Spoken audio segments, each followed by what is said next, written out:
गजर माऊलीचा गजर माऊलीचा घोष करू हरी कथा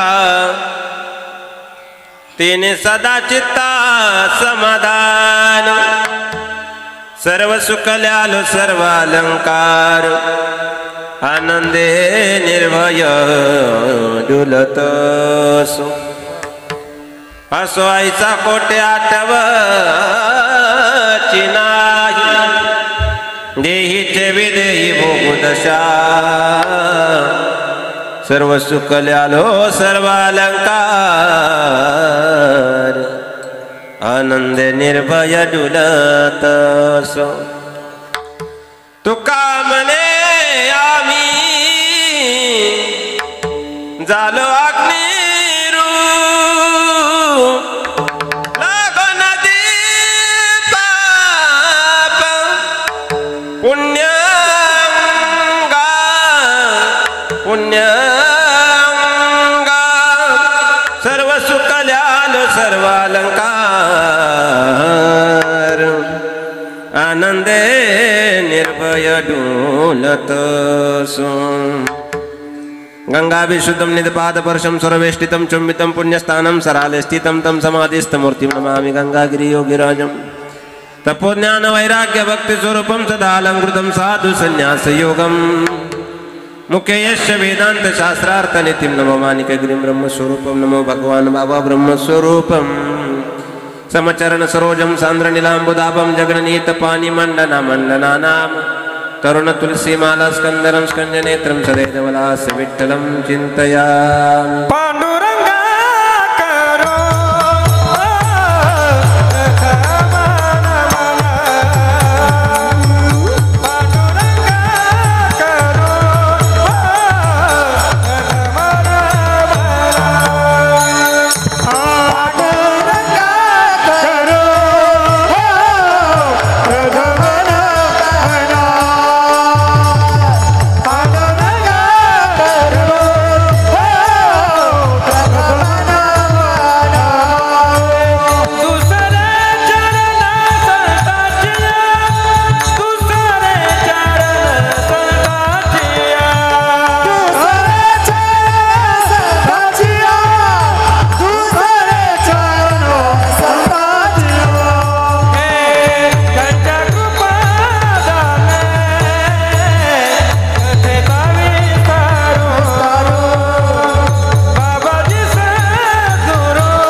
नमो ज्ञानेश्वरा निवृत्त्युदारा सोपान देवा मुक्ताबाई नमो त्रिभुवन पावले अध्यत्रजननी देवाची या मस्तक हे पायावरी या वारकरी संताची आता वंदुरंग भूमिका कीर्तनी उभ्या सती लोका टाळ मृदंग श्रोती देखातया माझे दंडवत सदा नाम घोष करू हरी कथा तेने सदा चित्ता समाधान सर्व सुख ल्यालो सर्व अलंकार आनंद निर्भय डुलत सो प्रस्तुत प्राप्त प्रसंगी यथावकाश यथावधान अल्पशा वेळेमध्ये अल्पशा बुद्धीप्रमाणे कीर्तन रूपी वाक्पुष्प सेवेकरता निवडलेला अभंग वैराग्य मूर्ती देऊचे सुप्रसिद्ध साधू जगतमान्य लोकमान्य देवमान्य संत जगद्गुरु तुकोबारा यांचा चार चरणाचा शाश्वत दृष्टिकोनातून सत्यतू विठ्ठला नाहीतरी गेला जन्मवया या क्रियेतून आयुष्याच्या साधने सच्चिदानंद पदवी घेणे त्या क्रियेकरता ते नाम सोपले रामकृष्ण गोविंद वाच्याची सद्गत जपे आधी या क्रियेकरता जीवसृष्टीतल्या जीवमान जीवाच्या ठिकाणी क्रियानाम अवस्था जगद्गुरु तुकोबारा स्वक्रियेने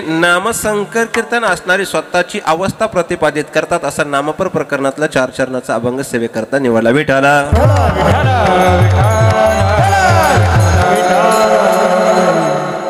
सेवेला सुरुवात करण्यापूर्वी अल्पसा परिचय परिहार वक्ताच्या दृष्टिकोनातून अखंड खंडेना जीवन रामकृष्ण नारायण युक्तीप्रमाणे चालत असलेला नामजप सप्ताह मला वाटतं द्वितीय तपाकडे तुमचे चाललेले वाटचाले 22व्या वर्षामध्ये पदार्पण आहे एक तप पूर्ण झालंय 22व्या वर्षामध्ये पदार्पण किंवा बुवा धोरणात असावा हँडवेल वाचल्यानंतर त्याला कळलं पाहिजे नेमकं कशाचा अर्थ काय होत असतो चला तर स्वरूपाने असणारा श्री क्षेत्र हिंगणवेढे महाराष्ट्रातील नामवंत गुणीजन गायकवादक किंबहुना वारकरी संप्रदायातील कळसस्थानी असणाऱ्या विद्वान महंत पुनीत ज्ञात अज्ञात सर्व कीर्तनकारांच्या पदस्पर्शाने पावन झालेली भूमी, त्याच स्वरूपाने चालत असलेल्या सप्ताहातील प्रथम दिवसाची सेवा माझ्या वाट्याला आली.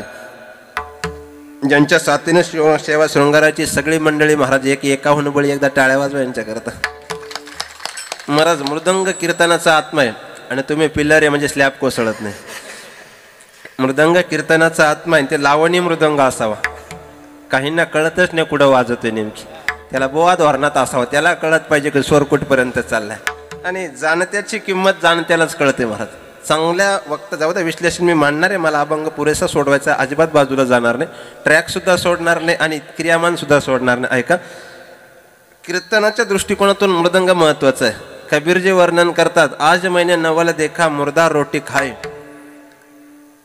छुए तो कुछ न करे मारे तो चिल्लाए. कबीरजी म्हणतात, मी कलियुगात नवल पाहिलं, जिवंत माणसाला कणिक द्यावे लागतात, पण ते मुर्दा आहे त्याला सुद्धा रोटी द्यावी लागते. पण त्याची क्रिया अशी एक, त्याला स्पर्श केल्यावर काही कळत नाही, पण हाणल्यानंतर तो क्रिया दाखवतो. ते मृदंग साधन आहे महाराज, इतकं गोड आहे महाराज. आज काही विचार करायची गरजच नाही, सांगायला प्रकाश आहे, त्यामुळे इकडे किरण पडणार आहे प्रकाशाची किरण पडल्यानंतर तुमच्याकडे असणारा अंधार राहणार नाही, त्याची अजिबात चिंता करू नका. आणि जर ते चिंतेच्या दृष्टिकोनातून तुम्ही बाजूला गेली की आजच्या कीर्तनाचा विजय आपोआप झाला, त्याच्याबद्दल बाकीची गरजच नाही क्रियामान करायची. आणि तद स्वरूपाने आदरणीय आमचे राठोड बाबा असतील, गुणीजन गायकवादक, मला वाटतं लाईव्ह दृष्टिकोनातून ज्यांच्या माध्यमातून गजर माऊलीचं ते आहे सुंदर, सर्व गाणारे वाजवणारे तितक्या ताकदीचे आहे. निर्धारित वेळेमध्ये 1 तासामध्ये जेवढं जमेल तेवढं चिंतन मांडण्याचा प्रयत्न करायचा आहे. कीर्तन वास्तविकता, हसवणे, रडवणे, जागवणे, क्रियामान पद्धती करता कीर्तन नाही. मी काय 10वी-12वी नापासचा विद्यार्थी नाही, गुरुवारी न्यायाचार्य म्हणत नामदेव शास्त्रींकडे न्यायशास्त्रात PhD करतोय. आणि भाग्य की असणाऱ्या आदरणीय बाबांचा फोटो बघितल्यानंतर मला थोडंसं आनंद वाटला. मग ज्या गादीवर ते विचार असतात ते मांडणारा वक्ता आहे त्या ताकदीचा असावा. याच्याकरता इथं उभा राहिल्यानंतर काही मर्यादा आहे, काही परंपरा आहे. आता सुज्ञ विचार चांगल्या पद्धतीने ऐकायचे. 1, इथं बोलत असताना गुरुवारी वक्ते आबा सांगायच्या पाठाला वक्त्याने जास्त वक्त्यावाने बोलायचं नाही, 1 मर्यादा. 2, इथं उभं राहिल्यानंतर प्रत्येक गोष्टीला प्रमाण आणि प्रत्येक गोष्टीला पुरावा द्यायचा, ज्याच्याकडे नसेल पुरावा त्याला नेऊन पुरावा. 2, आणि इथं बोलत असताना प्रत्येक गोष्ट मुद्देसूद आणि प्रमाणभूत पाहिजे, तर ते कीर्तने ऐसे या कीर्तने ब्रह्मसुख. शक्यतो पहिला दिवस बरेच जण घेत नाही. काही जण कटाळा म्हणून कीर्तन करायला म्हणतात, काही लोक सहज विचारतात. ही मंडळी सगळी जाणकारी. काही म्हणतात, महाराज तुमचा कितवा दिवस घालायचा, 10वा 13वा सोडून कोणता घालाता, काय कितवा घालायचा. मस्त त्या पद्धतीचा झालाय. पहिला दिवस नाही घेत. किरण बाबा आपल्या माध्यमातून माहिती, महाराष्ट्रातील नावलौकिक असणारं तितक्या ताकदीचं वादन आहे महाराज. आणि आदर आहे मला. वाक्य एक बोलतो, किंमत सुद्धा जीवनात त्यालाच कळते ज्याने आयुष्यात काही किंमत कळवली. ज्याला स्वतःलाच काही किंमत नाही, इतरांची किंमत करते. याला काय येतं, मग तुला काय येतं. या क्रियेनं आपल्याला पुढे जायचं. नीट आहे का. पहिला मुद्दा मला त्या पद्धतीनं मांडायचा आहे. मुद्देशुद्ध पद्धतीने जात असताना सतत नामचिंतनाची महती काय, म्हणून त्यामुळे नामाची महती सांगण्याकरता कधी कधी जन्म कीर्तन करायचं आहे, पण ते नको म्हणतात. मध्ये टाका, काल्याला टाका, कुठे टाका, पहिला दिवस घेत नाही. आमचे गुरुवारी बाबा सांगायचे, ज्याची खरी सेवा त्याच्या भय काय जीवा. ज्याचा खरंच अभ्यास असन पाहुण्या ग्रंथी करावे कीर्तन, पाहुणे युट्यूब चोरावे नाही. 70% बाजार तोच उठलाय माणसांचा, पाहुणे युट्यूब चोरावे कीर्तन. महाराज गाडी घोंगराशी पर्यंत गेला, हाकायला भायाने बसालो, मग बसवेन लोकांचं विठाला.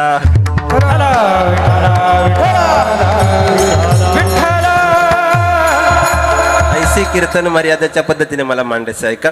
सुज्ञ पद्धतीचा विचार सांगत असताना मला सतत नामत. पहिला दिवस काय घेत नाही, कारण घाबरतात काय मांडायचं.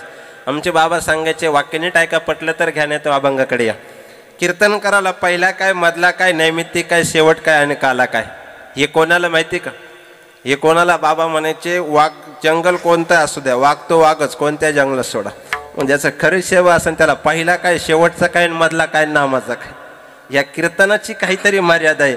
भक्ती ज्ञाना विरहित इतरा गोष्टी ना कराव्या, प्रेम बरे वैराग्याच्या युक्ती विवाराव्या, जेणेकरून अंतरी मूर्ती ठसावी श्री हरीची. ऐसी कीर्तन मर्यादा संताच्या घरची. मी पांढरी 2 सांगितलं, पांढरी 2च आहे का.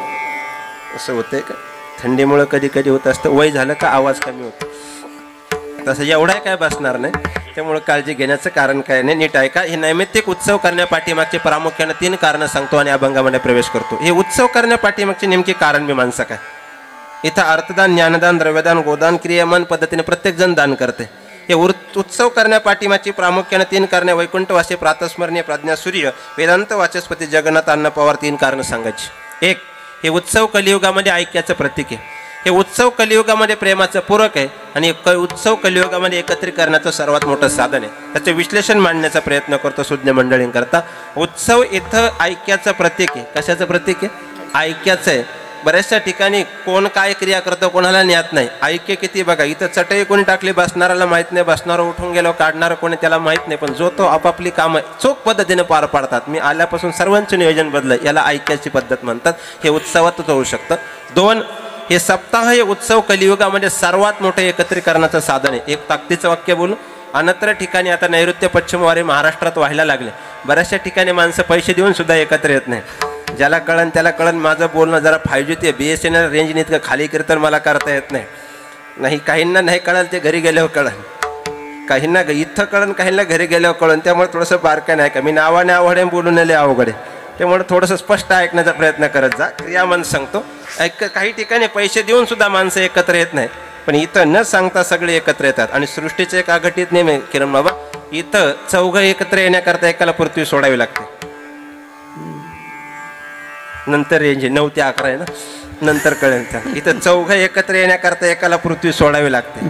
पार तुमच्या ग्रामीण भाषेत एकाला मारावं लागतं तेव्हा 4 खांदेकरी एकत्र येतात. इथपर्यंत सुद्धा माणसं एकत्र येत नाही. इथं न सांगता एकत्र येतात. हे एकत्रीकरणाचं सर्वात मोठं साधन आहे.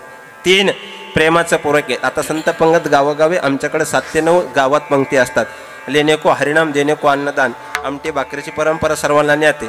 पंक्तीत जेवायला बसल्यानंतर एखाद्याने जर आमटीचा काय म्हणतात तुमच्याकडे, फुरकाच म्हणतात का, काय बदललं नाही, जाऊया तालुका बदलला म्हणजे भाषा तीच आहे महाराज. क्रियामान पद्धतीने असणार. त्याने फुरका मारला की त्याच्या डोळ्याच्या गारगोट्यावणी. तर पंक्तीत बसलेला कोणत्या जाती यातीवरनं त्याच्याशी काय घेणं देणं नाही, पण त्याच्या जीवाची घालमेल अवस्था झाल्यानंतर ज्याच्या ग्लास पडेल त्याचा जीव वाचवण्याकरता घेऊन धावते. उत्सव प्रेमाचं पूरक आहे, ऐक्याचं प्रतीक आहे आणि एकत्रीकरणाचं सर्वात मोठं साधन आहे. म्हणून असे उत्सव सध्या तरी गावोगावी वाडोवस्ती होणं फार गरजेचे धर्माच्या दृष्टिकोनातून. विठाला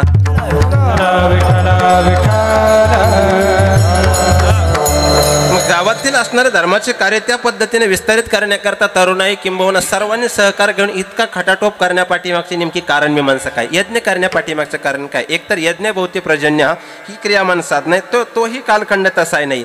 गावातील कुलदैवतेच्या दृष्टिकोनातून प्रसन्नता स्थिर राहावी, गावातील काही क्रियामान स्थिर राहावे, प्रत्येकाच्या ठिकाणी सुख शांती ऐश्वर्य नांदावं याकरता प्रत्येक जीव कलियुगामध्ये प्रयत्न करते. बरोबर आहे की नाही. काल परवा प्रत्येकानं लक्ष्मीचं पूजन केलं. बसलेल्यापैकी असा माझ्या सहित कोणीतरी दाखवा बाबा की लक्ष्मी मातेला त्याने सांगितलं माझ्या वाट्याला फक्त दुःख येऊ दे. आहे कोणी? फार सोपं बोलू. आता माझ्या सहित जेवढे मंदिरात येताना किंबहुना काही बाहेरून कवायना काही जे हरी घातला, काही हॉर्न वाजून तरी देवाला जागा करतात, काही भजन म्हणून जागा करतात. कारण आता काकड्याचा आवाज वाढला तर भजनावर केशी करणारे अवलादी महाराष्ट्रात आहे. त्यामुळं बाकीच्या त्या पद्धतीने जागृत व्हावं लागते बाबा. मग प्रत्येक जण देवाकडे गेलाय. कोणती मातेच्या नंतर जगतामध्ये स्त्री अथवा पुरुष अथवा दाखवा की तो देवाकडे गेला आणि म्हणला देवा मला दुःखात ठेव. आहे एक काही नाही. म्हणजे प्रत्येकाला अपेक्षा कशाची? इथं आल्यानंतर प्रत्येकाला अपेक्षा सुखाचीच आहे. मग तिकडं सदा नाम घोष करू हरिकथा आणि तेने सदा चित्ता समाधान सर्व सुख. सुख या शब्दावर विस्तार मला जास्त मांडायचा आहे. तद स्वरूपाची व्याख्या मला मांडायची आहे का. बसलेला प्रत्येक जीव या धर्ममंडपामध्ये आल्यानंतर सुखाची अपेक्षा करतोय की ऐसा या कीर्तनी ब्रह्मसुख किंवा ब्रह्मरस या पद्धतीनं आहे. मग सुख प्रत्येकाला अपेक्षित आहे. तर बसलेल्यापैकी माझ्यासहित प्रत्येक व्यक्तीपैकी मला अपेक्षित आहे कोणीतरी हात वरती करून दिग्दर्शित करावं की महाराज आता इथून पुढे माझ्या वाट्याला कोणते दुःख शिल्लक राहिले नाही. कीर्तन संपलं, सेल्फी घेऊ आपण त्याच्या संग. आहे काही ना काहीतरी प्रत्येकाच्या वाट्याला दुःख आहे. मग या सुखाच्या साधनेकरता माणसं रात्रंदिवस प्रयत्नात आहे. किती प्रयत्नात आहे? सर्व सुखाची आशा जन्म गेला, क्षण एक मुक्ती यज्ञ नाही केला, इंडता दिशा न पावला, माया वेष्टीला जीव माझा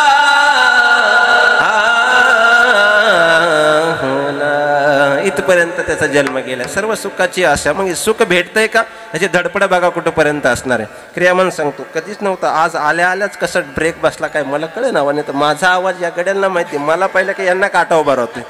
त्याच्यानंतर जांभरे बाबा नंतर परत टिपला कुठंच आवाज संपत नाही आणि आला कसं काय केल्या मान नाही चालूच असतं त्या पद्धतीने. चला तरी भाई तुम्ही सर्व आहे म्हणून त्या पद्धतीने जाता चिंतनातून प्रयत्न करू. ऐका मग प्रत्येकाला अपेक्षा सुखाची मग प्रत्येकाच्या वाट्याला दुःख आहे. किती दुःख आहे याची यादी मांडून जातो. आपल्याकडे दुःखाची एक प्रक्रिया सांगितली.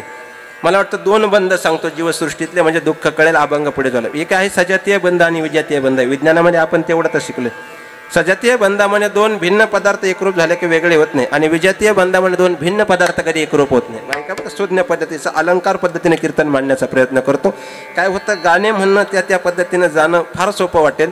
माझं मूळ संगीत विशारद आहे मी इतकाही कच्चा नाही त्या दृष्टिकोनातून त्याही पद्धतीने मानता येईल. पण आधी मला माझा ट्रॅक एकदा पक्का करू द्या. पाया भरणी झाली की कळसाकडे जायला सोपं होतं आणि पायात चिखल दगड माती काही टाकला जातो. त्यामुळे आधी जरा पक्का करून घेतो आणि मग अभंगाच्या ट्रॅकवरती येतो. आता नीट ऐका.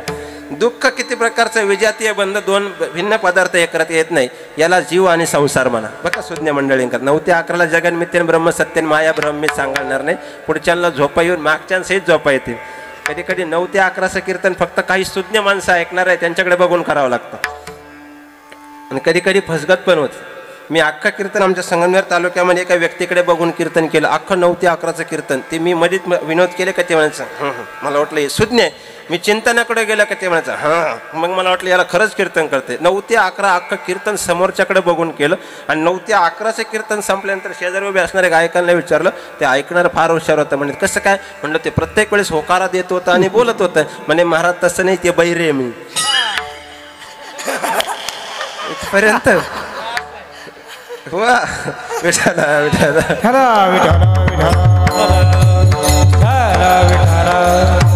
क्रियामान त्या पद्धतीने ऐका. मग जीव आणि संसार एकत्र होत नाही. दुःखाचं पहिलं कारण सांगतो मी. याच्याकरता दृष्टांत देतो. माझा स्वभाव मी पुराव्यासहित पुढे जात असतो म्हणजे कीर्तन समजायला बरं जातं पचायला पण जरा सोपं जातं. क्रियामान ऐका. 2 भिन्न पदार्थ एकरूप होत नाही. एका बाजूला तुमच्या पवित्र वाहणारी तुमच्या जवळून पासणारी कोणती दारणा म्हणजे बुवा धोरणा ते भौगोलिक परिस्थितीचा अभ्यास असावा त्याला. हां दारणा आहे. दारण्याच्या पवित्र पात्रातून 2 गोल दगड आणा. 1 लिटर तप्त दुधामध्ये तापवायचे. किती डिग्री सेल्सिअसला त्या दुधाला उकळी दिल्यानंतर दोन्ही दगड एकत्र येतील. सुज्ञ पद्धतीचा विचार मानतोय. माझं कीर्तन सात्विक आहे आणि थोडं तात्विक आहे. मला तसंही जाता येईल त्या पद्धतीने जाऊ. किती डिग्री सेल्सिअसला उकळवल्यानंतर दोन्ही दगड एकत्र येतील. काय क्रिया घडेल. तापून शेवटी दूध संपणारे दगड शिल्लक राहणारे. न्यायप्रविष्ट क्रियामान सांगतोय का. न्यायामध्ये असणारा यजुर्वेदाच्या 14व्या स्कंदामध्ये सिद्धांत असा मांडण्यात आला की तो शिल्लक राहिलेला दगड म्हणजे बद्ध स्वरूपाचा संसार आहे. इकडे फिरणारं दूध म्हणजे जीवात्मा आहे आणि मध्ये येणाऱ्या उकळ्या म्हणजे जीवनातले सुख दुःख आहे. आता याची प्रणाली सांगतो. असणारं उपमेय दृष्टिकोनातून अलंकार मांडण्याचा प्रयत्न करतो. तिकडे दगड शिल्लक राहणार आहे इकडे संसार शिल्लक राहणार आहे. तिकडे दूध संपणारे इकडे जीवात्मा संपणारे.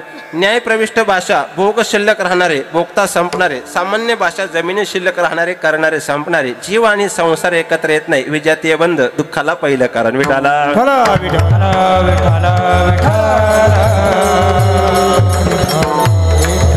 हे पहिलं कारण झालं. आता जास्त विश्लेषण घेत नाही त्याला सजातीय बंध म्हणा. त्याच्यातलंच थोडंसं उरलेलं दूध घ्या. काय होतं आपलं महाग झालं का बऱ्याच जणांचे पोटं दुखतात. दुर्दैव सांगू या देशामध्ये शेतकऱ्याला बळीराजा म्हणतात गड्या पण त्याला मार्चेंडला थकबाकीदार म्हणतात. कसं म्हणतात की मला कळत नाही. असं कळण त्याला धन्यवाद नाही कळण त्याला गेल्यावर कळण. किती दुर्दैवी अवस्था आहे महाराज. याविषयी बोलायला गेलं आपलं 1 रुपयाने वाढलं तरी बऱ्याच जणांचं बजेट कोलमडतं. तिकडे 123चं पेट्रोल निमूटपणे गाडीत टाकतात तरी अजिबात तक्रार करत नाही. म्हणजे दुर्दैव या देशाचं म्हणावं लागेल. त्याच्यातलं थोडंसं उरलेलं दूध घ्या.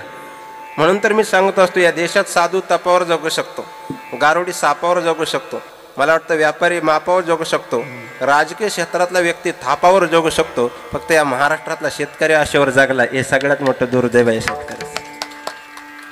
किती दुर्दैव महाराज. स्वतःचा हमीभाव स्वतःला नाही. मी न्यायप्रविष्ट भाषेच्या बाबतीमध्ये तसे आपल्या वारकरी संमेलनामध्ये बोलून गेलो. धर्माच्या बाबतीमध्ये कृषीप्रधान देशाचं दुर्दैव आहे. चप्पल किती रुपयाची घेतली तरी त्याची किंमत पायातच. बरोबर ना. पायाची वाहन पायभरी. किती रुपयाची घेतली तर त्याची किंमत पायातच. पण ती 500 रुपयाची 1000 रुपयाची जरी चप्पल असली ना तिला ठेवण्याकरता जी माती ते ती शोरूमच्या एसी ते. नीट ऐका बघा. जी चालायला माती ते ना ती ठेवायला शोरूमच्या एसी ते. जे पोटात जाण्याकरता रक्तामासाचं हाडाचं पाणी करून पिकवलं जातं ना जे पोटात जाणार आहे ना ते विकायला माती ते. जे चालायला माती ते ठेवायला एसी ते. ही आपल्या देशाची सगळ्यात मोठी दुरावस्था आहे. सत्य बोललं म्हणजे बरं वाटत नाही, माझा स्वभाव आहे. लय खरं बोललं का मागची कुरबुर करतात. क्रियामान आहे का मला ते सांगायचं. त्याच्यातलं थोडंसं उरलेलं दूध घ्या आणि त्याच्यामध्ये आता 1 चमचा साखर टाका. किती डिग्री सेल्सिअसला उकळवलं साखर शिल्लक राहील नाही. याला जीव शिव ऐक्य म्हणा. हे सर्व सुख आपल्याला प्रदान करायचं. मग हे दुःखाचे लई प्रकार आहे, तिकडे जात नाही. एकच शेवटचा सांगतो. मला वाटतं त्याच्यामध्ये शेवटची अवस्था आहे उद्विग्नता. एवढीच सांगतो आणि थेट अभंगात प्रवेश. उद्विग्नता म्हणजे काय? एखाद्या क्रियेने जीवमान जीवाच्या ठिकाणी जर क्रियामान पद्धतीने दुःख वाटायला आलं तर तो जीव पुनर्प्रक्रियेने त्या क्रियेकडे वळत नाही. याला उद्विग्नता म्हणा. याला हिंदू धर्मामध्ये एक म्हणे, दुधाने पोळलं नाही, सॉरी ताकाने पोळलं का दूध सुद्धा. तुम्ही आहे काय कीर्तनामध्ये? मंडपाला दोरी का? ताकाने पोळलं का दूध सुद्धा.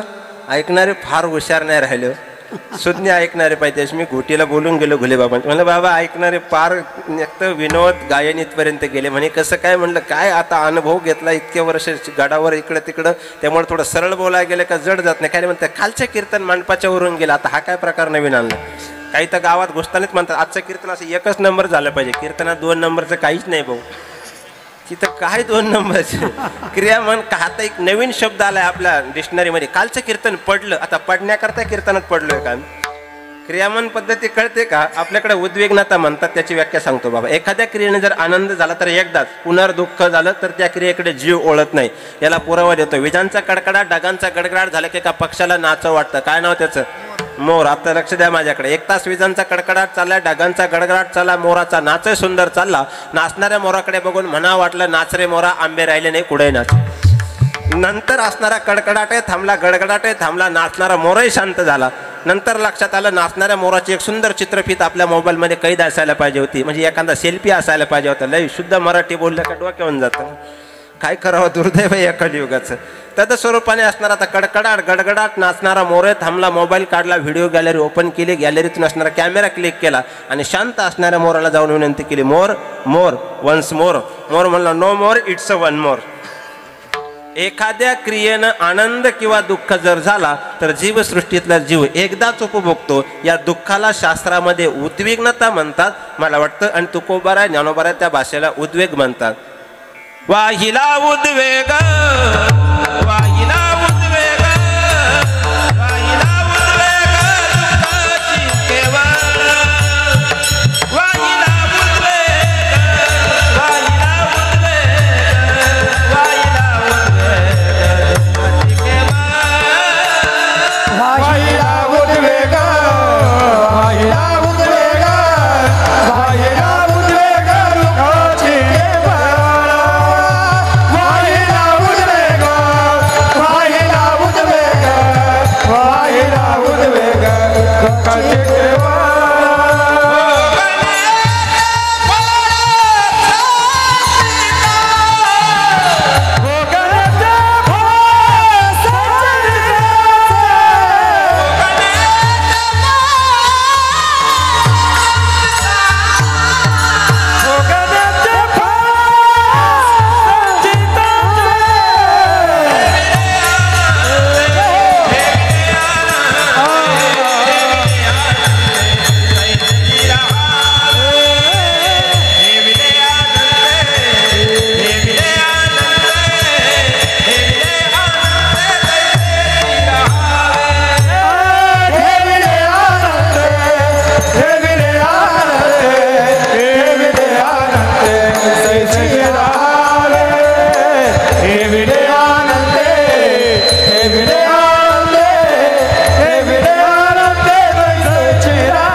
चांगल्याला चांगलं म्हणा ना.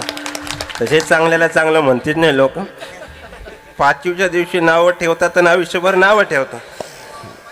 क्रियामान पद्धतीचं आता आहे का, क्रियामान पद्धतीचा विस्तार मांडायचा आहे. या दृष्टिकोनातून जर विचार मांडायला गेलं तर आपल्याला त्या पद्धतीतून पुढे जायचं. मग सर्व सुख या शब्दाची व्याख्या तुमच्याकडून अपेक्षित आहे मला. प्रत्येकाला कलियुगात सुख अपेक्षा आहे. लहानपणी माणसं म्हणतात पोरा शाळा शिक, पुढचे दिवस सुखात जातील. तर शाळा शिकवणारा वर्ग कमी झाला, शाळा करणारा जास्त झाला आता. त्यामुळे माणसाला दुःख आहे कलियुगामध्ये. थोडंसं महाविद्यालयाने जीवन म्हणलं की माणसं म्हणतात एवढ्या वर्ष लक्ष द्यावं का, पुढचे दिवस सुखात जातील. 2चे 4 झाले की माणसं स्वतः म्हणतात थोडे कष्ट केले पाहिजे, लेकरा बाळांचे दिवस सुखात जातील. आणि म्हातारपणी आपण भेटायला गेलं का कोपऱ्यात पडणारं कुठंतरी म्हातारा हातपाय कुठे तरफडत असावं, आपण त्याला म्हणा बाबा आता कुठपर्यंत. नाही महाराज, थोड्या दिवस हातपाय हलवल्यानं पुढचे दिवस सुखात जातील. नेमके कोणते? बालपणे गेले नेणता, तरुणपणी विषय व्यथा आणि म्हातारपणी प्रवर्तली चिंता. मग प्रत्येकाला अपेक्षा सुखाची. मी थोडंसं न्याय दृष्टिकोनातून बोलतो. सुख या शब्दाचे प्रत्येकाची नेमकी व्याख्या म्हणजे सुख या नेमकी कशात आहे किंवा सुख या शब्दाचे नेमका अर्थ काय. सुख या शब्दाची न्यायप्रविष्ट व्याख्या सरळ अशी आहे, प्राप्त क्रियेच्या ठिकाणी केलेल्या क्रियेत नकारात्मक क्रियेनं वाट्याला न येणं तया नाम सुख. मी केलेलं कोणतंही कर्म हे माझ्या दृष्टिकोनातून चुकीचं आहे. मी केलेलं फ्लॉवर 200च गेला पाहिजे, माझं दूध 3, 5, 8, 5 नसलं तरी 30 भेटलाच पाहिजे, माझी सोयाबीन 10च गेली पाहिजे. मी केलेलं कर्माच्या विरहित क्रियामान न घडणं, मनाच्या मनस्वी क्रियेच्या विरुद्ध न घडणं, त्याचं नाव सुख आहे. फार सोपं विचारू. राजकीय क्षेत्रातले माणसं सुद्धा म्हणतात महाराज तेवढे 2 वर्ष सुखात गेल्यानंतर आग लागो. मग सुख या शब्दाची नेमकी व्याख्या काय. प्रत्येकाला कोणत्या क्षेत्रातल्या माणसं रात्रंदिवस चालेल धडपड कशा करता, सुखा करता. मग सोपं विचारू, फार सोपं सांगतो. सुख ल्यालो अलंकार या नामाच्या दृष्टिकोनातून तुकोबाराय म्हणतात. सुख या शब्दाची सरळ व्याख्या होईल प्रत्येक क्षेत्रातल्या व्यक्तीच्या दृष्टिकोनातून. सुख म्हणजे कलियुगातलं प्रत्येकाची अपेक्षा. फार सोपं सांगू, तुमचा रात्रंदिवस प्रयत्न कशा करता.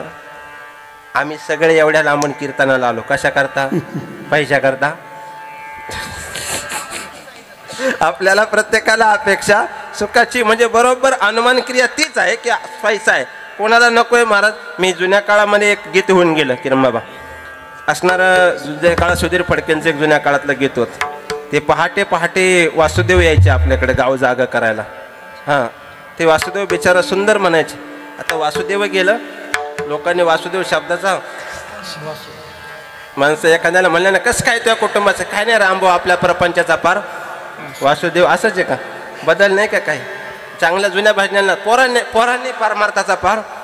तर इतकं सोपं आहे का. मी वासुदेव तत्वता कळो येईल विचारिता आहे ठाऊक सभाया संता नाही तुझ्या मागोता का वासुदेव करीतो फेरा.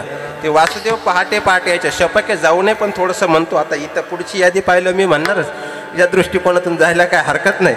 सगळ्यांचा अनुमान. मी महाराष्ट्रभर चांगल्याच्या यादीत फिरतो त्यामुळे इतकं माझ्या यादीतलं फक्त मुंढे बाबा माझे परम मित्र या दृष्टिकोनातून क्रियामान कोणाशी अनुमान जोडत नाही. ते पहाटे पहाटे याचं अख्खं गाव जागा करायचं. वासुदेवाची ऐका वाणी, वासुदेवाची ऐका वाणी, जगात नाही रामर. दाम करी काम वेड्या, दाम करी काम रे, दाम करी काम वेड्या, दाम करी काम रे. दाम करी काम वेड्या, दाम करी काम रे, दाम करी काम वेड्या, दाम करी काम. पैशाची रीत लैन्यारी, लाना पोराला त्याचा भाव. आई सोडून घेत यजेप, पैशाच्या दिशेनं गाव. हा रात्रंदिस ही दुनिया सारी, रात्रंदिस ही दुनिया सारी, या पैशाची गुलाम रे. दाम करी काम वेड्या, दाम करी काम रे, दाम करी काम वेड्या, दाम करी काम रे. कोणत्याही क्षेत्रामध्ये दाम करी काम हा प्रत्येकाला आलेला अनुभव म्हणजे सुख या शब्दाची व्याख्या माणसाने इथपर्यंत गुंतवली. पण तुकोबारा या सुखाची अपेक्षा करत नाही. सर्व सुख ल्यालो सर्व अलंकार त्या नामस्मरणाच्या साधनेनं. मग नामाची उंची किती याचा थोडासा परिभाग आपण बघितलेला पाहिजे. तर नामाची किंमत किती आहे चिंतनाचा भाग आहे, तिथपर्यंत आपल्याला जायचं नाही. आपला तो भागाने आपल्या बुद्धीला स्पर्श होणार नाही, कारण आपल्या बुद्धीचे वैभव अन्य नाही तुझे इथपर्यंत थांबलेला आहे. मग नामाच्या इथपर्यंत बघण्याचा प्रयत्न करू. ऐका, 5 क्रियामान सांगितलं, पृथ्वी, आब, तेज, वायू आणि आकाश. मग पृथ्वीपेक्षा आकाश व्यापक पद्धतीने, आकाशाच्या दृष्टिकोनातून जर विचार केला, आकाशापेक्षा सुद्धा नाम व्यापक आहे. गगनाभुनी वाडा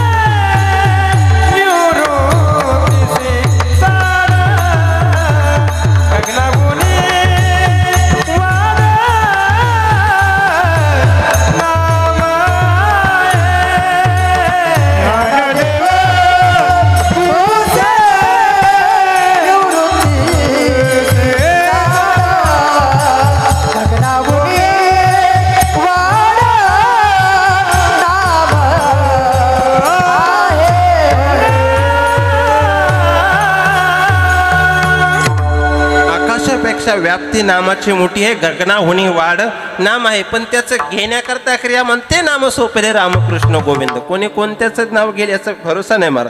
फार सोपं सांगतो, जाऊ द्या. 33 कोटी देवतापैकी इथं बसलेल्यापैकी प्रत्येक व्यक्तीची उपास्य देवता वेगळी. कोणाचा विश्वास कोणावर असेल, कोणाचा विश्वास कोणावर असेल, कोणाचा कोणावरच विश्वास नसेल तो अपक्ष असेल, म्हणजे परमार्थातून बाजूला असेल, असं मला म्हणायचं होतं.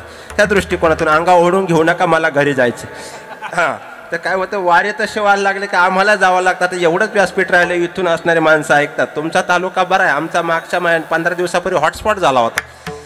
कोण किती बोलावं, कोठं बोलावं. आता खरं बोललं मग शक्य आयला राग येतो. आमच्याकडे सावत्रला पण आला, इथपर्यंत दुर्दैव आहे. जाऊ द्या, मला विश्लेषण मांडायचं नाही आणि क्रियामान सुद्धा सोप्या पद्धतीने सांगायचे. जरा बारकाईने मंडळी ऐका आता. मग प्रत्येकाचं त्या उंची त्या नामाची आहे. मग ते नाम उच्चारण्याचा फायदा कोणाकोणाला झाला, कोणाच्या संगतीत उच्चारलं पाहिजे, यालाही फार महत्व आहे. मला काही काही गोष्टी त्या त्या पद्धतीने शोभा देत असतात, बरोबर की नाही. पंचपंक बिना हस्तिदंत बिना नारी पुरुष बिना शोभा नहीं देती रे. सुमिरन कर ले मेरे मना तेरी बीती उमर हरी नाम बिना.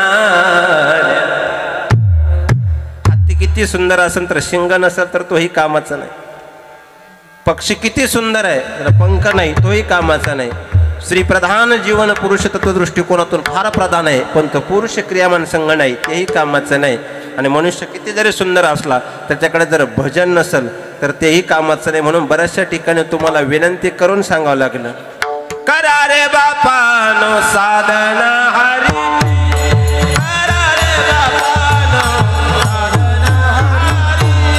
करा रे बापानो साधना हरीचे, करा रे बापानो साधना हरीचे, करा रे बापानो साधना हरी, करा रे बापानो साधना हरी, करा रे बापानो साधना हरीचे, करा रे बापानो साधना हरीचे.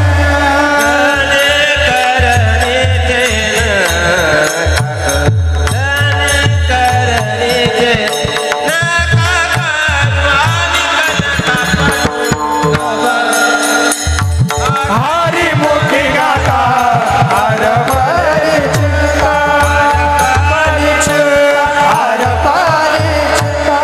सांगावं लागतंय महाराजांना, काय करा रे बापानो साधना हरीची. बसलेल्यापैकी बऱ्याच जणांना देव आवडतो, पण तो फक्त गरजेपुरता, बरोबर ना.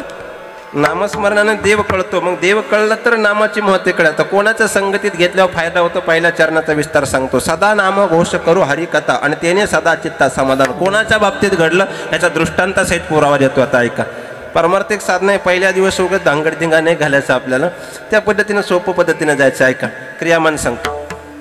नामदेवराय देवाच्या सगळ्यात लढीवाळा आणि जवळचे भक्त, बरोबर. नामतयाचा किंकर जेने केला हा विस्तार, नैवेद्य हातीचा मूर्ती देवी फिरविले देवळे जगामध्ये ख्याती. इतके सामर्थ्यशील भगवान परमात्म्याच्या जवळचे भक्त म्हणजे नामदेवराय. नामदेवराय गाभाऱ्यामध्ये प्रवेश केला आणि देवाकडे बघितल्यानंतर देव रडताना दिसले. चेहरा वाचता आला पाहिजे बघ सुज्ञ मंडळी. कीर्तनात ओढून ताडून विनोद करायची गरज नाही आली पाहिजे. सहज क्रियेने घडले पाहिजे. नाही तर काहींना फार असे तासून तासून विनोद बसावं लागतात तरी ते पाचर बसत नाही. बाबा म्हणायचं सहज झाला पाहिजे. लय बोर झाला असेल तर सहज सांगतो. एक म्हातारी होती आणि ती लहानपणी मेली. तर काहींनी असंही डोकं लावलं असेल तिला लहानपणी काय आजार झाला असेल. मग माणसं हे बुद्धी सांगत नाही का नेमकी क्रियामान काय विस्तार सांगतोय का. नामदेवरायांना चेहरा वाचता येतो. माणसाचा चेहरा वाचता आला पाहिजे. 2 कारणं सांगतो बाबा.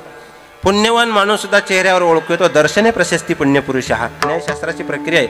पुण्यवान माणसाच्या दर्शनानं सुद्धा पुण्य प्राप्त होतं. आणि पुण्यवान माणसाचे ओळखायचे लक्ष गुरुवारी न्यायाचार्य शास्त्रीजी महाराज सांगायचे. एक ज्या बघितलेल्या व्यक्तीला जर बघितल्या आनंद होत असेल, किमान ज्याच्याकडे बघितल्यावर जय हरी घाला वाटतो, किमान ज्याच्याकडे पाहिल्यानंतर आनंद व्यक्त होतो, किमान ज्याचा फोन आलेला तरी आनंदाने उचलावा वाटतो, किमान ज्याला आलिंगन द्यावं तरी वाटतो, तो जगातला सगळ्यात पुण्यवान आहे. त्याच्यापेक्षा वेगळं काय नाही. तर काही माणसाला बघितल्यानंतर पायातले चप्पल काढावे वाटते, हातात घ्यावे वाटते, असं मंडपाच्या बाजूने जावं असं मला म्हणायचं होतं. इथपर्यंत दुर्दैव वाटतं काहींचा चेहरा बघितला. पुण्यवान माणसाच्या दर्शनानं सोडा, पुण्यवानाच्या नावाने सुद्धा पुण्य प्राप्त होतं. हा पुण्यवंत व्हावे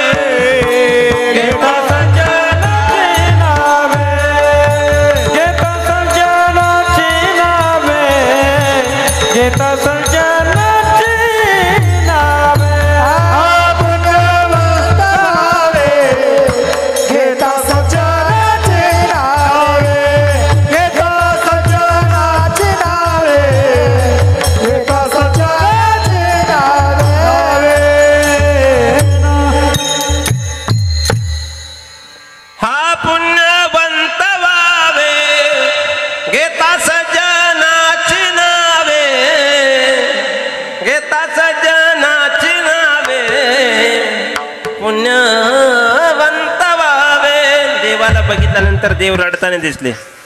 नामदेवराय म्हटले, देवा तू कोबाची अमृतवाणी, देवाजीच्या पडता कान, दगडाच्या टाळामधून गाईले अभंग, मौन का धरिले धरिले सांगा पांडुरंग, मौन का धरिले धरिले सांगा पांडुरंग, सांगा पांडुरंग, सांगा पांडुरंग. वा क्या बात आहे. मला कमी द्या गाड्या, पण ह्या गाड्यांना नाराज करू नका महाराज. खरंच जाणे महाराज. काही माणसं म्हणतात गायक वादक एवढे पैसे घेत्या, मग तुला देतो तू म्हण. खरं आहे का खोटं आहे? ही साधन एवढी सोपी आहे महाराज. सहज येतं का? काही आम्हाला आपला पोरगा हे वाजवून का एका महिन्यात हे नाही, पण शिकवणाऱ्याला नक्की वाजेल. एवढं सहज आहे. काहींचं आयुष्य गेलं तरी राहिला 6 नाही 6 10 नाही, शेवटपर्यंत नाही आला महाराज. 1 6 10 10 10 याला पूर्वजन्मीचं पुण्य सुकृत असावं लागतं. इतक्या पद्धतीने गोड वाजवणारे फार कमी भेटतात, जोडेले भेटतात महाराज. मी महाराष्ट्रातल्या सगळ्या कीर्तनकारांच्या वादनकारांच्या असणाऱ्या हाताखालून म्हणजे त्या वाजवण्याच्या क्रियेतून आलेलो आहे. आज थोडीशी साथ कमी पडली आवाजाने, तर ह्या तुम्हाला ज्ञात पद्धतीनं आपण सगळ्या इंगळे बाबाच्या आडव्या चाली म्हणलं असतं, पण आता अवघड जायचं नाही, सोप्या भाषेतून जायचं. क्रियामान सांगतो ऐका. तद स्वरूपाने देवाने सांगितलं, नामदेवराया रडायचं कारण काय नाही, तुम्ही फार जवळचे म्हणून याने सदा चित्ता समाधान, कुठपर्यंत भक्ती करावी याचा प्राख्यात उदाहरण सांगतोय का. नामदेवराने सांगितलं, मला माझ्या सगळ्यात जवळच्या भक्ताला भेटायचं जो रात्रंदिवस भजन करतोय. ऐका बघा नामाची ताकद किती आहे. ते म्हणजे कोणाला भेटायचंय? त्यांनी असणारे का शूद्र वंश दृष्टिकोनातून ज्याने खरा उद्धार केला. यातायाती धर्म नाही विष्णुदायचा. दुर्दैव या महाराष्ट्राचं की महाराष्ट्र आता त्या पद्धतीने बरबटल्याला लागलेला आहे. खरं बोललं म्हणजे राग येणार नाही. हे वारकरी संप्रदायामध्ये अष्टादश संतांच्या दृष्टिकोनातून प्रत्येक संतांचं वाङ्मय या हिंदू संस्कृतीमध्ये, या देशाची पवित्र तिथी सांगू, या देशाचं ग्रंथांचं वैभव सांगायला सांगू. जरा गेलं ना, सृष्टीचा मालक आहे म्या, बोलविल्या वेदो बोले, वृक्षाची या पाने हाले ज्याची सत्ता, पर्वता बैसकानं सांडावी, समुद्र रेखानं ओलांडावी, पृथ्वीया भूतेवाभी ही आज्ञा माझी. असं प्रभू रामचंद्रांचं चरित्र आहे. वाक्य सांगू, संतांची ताकद किती आहे. एका चोराने दरोडेखोराने रामायण लिहावं आणि जगाच्या मालकानं त्याच्याप्रमाणे वागावं, ही आपल्या संत साहित्याची आणि वारकरी संप्रदायाची ताकद. माल्ल्याकोळी चोरच होता ना, दरोडेखोरच होता ना, मग त्यानं रामायण लिहावं आणि जगाच्या मालकानं तसं वागावं. आता आपल्या बापाला वाटतं पोराने चांगलं वागावं, पोरगा वागावं ते दुर्दैव असं. म्हणून तर काही काही आल्या म्हणतात, महाराज फार भरपूर संपत्ती, पण एकच चिंता आहे, पोरगा न पिता घरी आला पाहिजे. पोरगा 100% न पिता येईल, पण पिता सुद्धा न पिता असावा. पिता जर पिता असेल तर पोरगा कस काय न पिता येणार? मुलगा म्हणजे तेनेची पण ते चालू जाताना पडे गोंता कोटे काही माझ्या वडिलांची मिराशी गे देवा धन्यवाद. क्रिया मला मांडायची नाही, सोपं सांगतो. वंश परंपरा दास मी अंकित असे काही काहींच्या परंपरा आहे. मला विश्लेषण मांडायचं. कोणाला भेटायचं? संत चोखोबांचं नाव सांगितलं. हा, कोणाचं नाव सांगितलं? चोखोबारायांचं. जाऊ द्या, यातीवर्णाला भेद नाही वारकरी संप्रदायामध्ये. आणि यातीवर्णाची जर खरी मांदियाळी आपण चालू केली असती ना तर भीमसेन बाबांना गादी सुद्धा दिली नसती वारकरी संप्रदायाची. वाक्य नीट ऐका जरा, माझ्या शब्दाची ताकद. यातीवर्णाला जर थारा असता तर भगवान बाबांनंतर भीमसेन बाबांना यातीवर्णाच्या दृष्टिकोनातून गादी दिली नसती, ती पुण्याईनं आणि विद्वत्तेनं दिली असती. म्हणून क्षेत्रातला कोणत्या क्षेत्रातला मान हा पुण्याईनंच मिळत असतो. मग क्षेत्र कोणतंही असू द्या. विठाला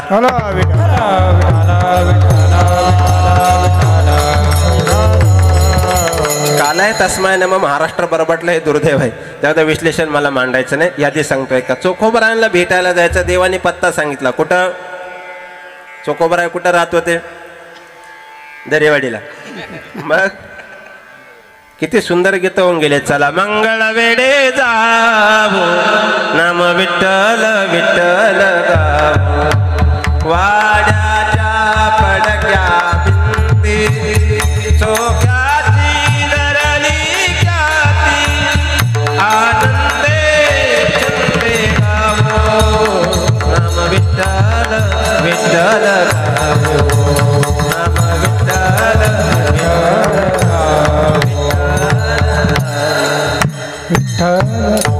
इतकं गोड भजन सांगितलं. पत्ता सुद्धा सांगितला कुठे राहत होते. मंगळवेड्याला.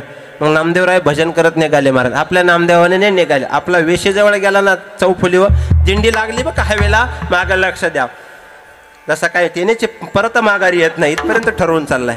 नामदेवरायने विना तंतोतंत लावला. आपल्यावर नाही. दुपारी सहस्र दीपे दीप कैशी प्रकाशली प्रभा. दुपारी 12ला बा दिंड्यांमध्ये. संध्याकाळी 4ला म्हणतं उठा पांडुरंगा प्रभात समय पातला. भजन करणे ओंगाळवाने नरका जाणे ना. काही काहींचं इतकं दुर्दैव वाटतं मला भजनामध्ये. ताल नाही, स्वर नाही. मी म्हणतो एक वेळेस आसूर बारा पण बेसूर नको. मला तर इतकं आमचे बाबा म्हणायचे कीर्तन एक तर स्वरात करावं, नाही जमलं तर किमान जोरात करावं, आणि दोन्ही नाही जमलं तर त्याने गप घरात मारावं. तिकडे इकडे येऊन आता कोठे आरा रा रा रा नाही तुम्ही. इतके दलिंदर आहे महाराज. रात्री 12:30ला डोळे मोडी तर राधा चाले. तुला 12 वाजता दिसलं काय? भजनाची प्रथा आहे कुठपर्यंत नेऊन टाकले. खरं बोललं म्हणजे बरं वाटत नाही. थोडं स्पष्ट बोलणार पाहिजे. डोळे मोडी तर राधा चालले. अरे तुला दिसा ना ती डोळे मोडीत चालले. इथपर्यंत भजन करणे ओंगाळवाने आणि नरका जाणे चुके ना. स्वरात इतकं तालबद्ध. थोडा आवाज बसल्यानंतर मी काळी 2 पांढरी 2 सहज बंद करतो महाराज. खरी ताकद आहे स्वरामध्ये. गायनाची खरी ताकद आली पाहिजे. कीर्तनकाराकडे स्वर असो. आमचे बाबा म्हणायचे ज्याला स्वर नाही त्यांनी तिकडे कावळे आणायचे म्हणजे दावे करायचे सकाळचे. तिकडे तो कावळा स्वरावाने ओरडतो ना, हा कोणी ओरडतो. तिकडून जर पांढरी 4चा कावळा सुरू झाला का ते किती स्वरात आरडते भरोसच नाही. क्रियामान ऐका. ते नामदेवराय गोड भजन करत असणारा तानपुरा लावला आणि त्या पद्धतीने भजन करत मंगळवेड्याकडे निघले. तुझे रूप चित्ती राहो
जुनं गोडच होतं महाराज. जुनी भजने गोड होती, जुनी माणसंही गोड होती, जुनं परमार्थही गोड होता.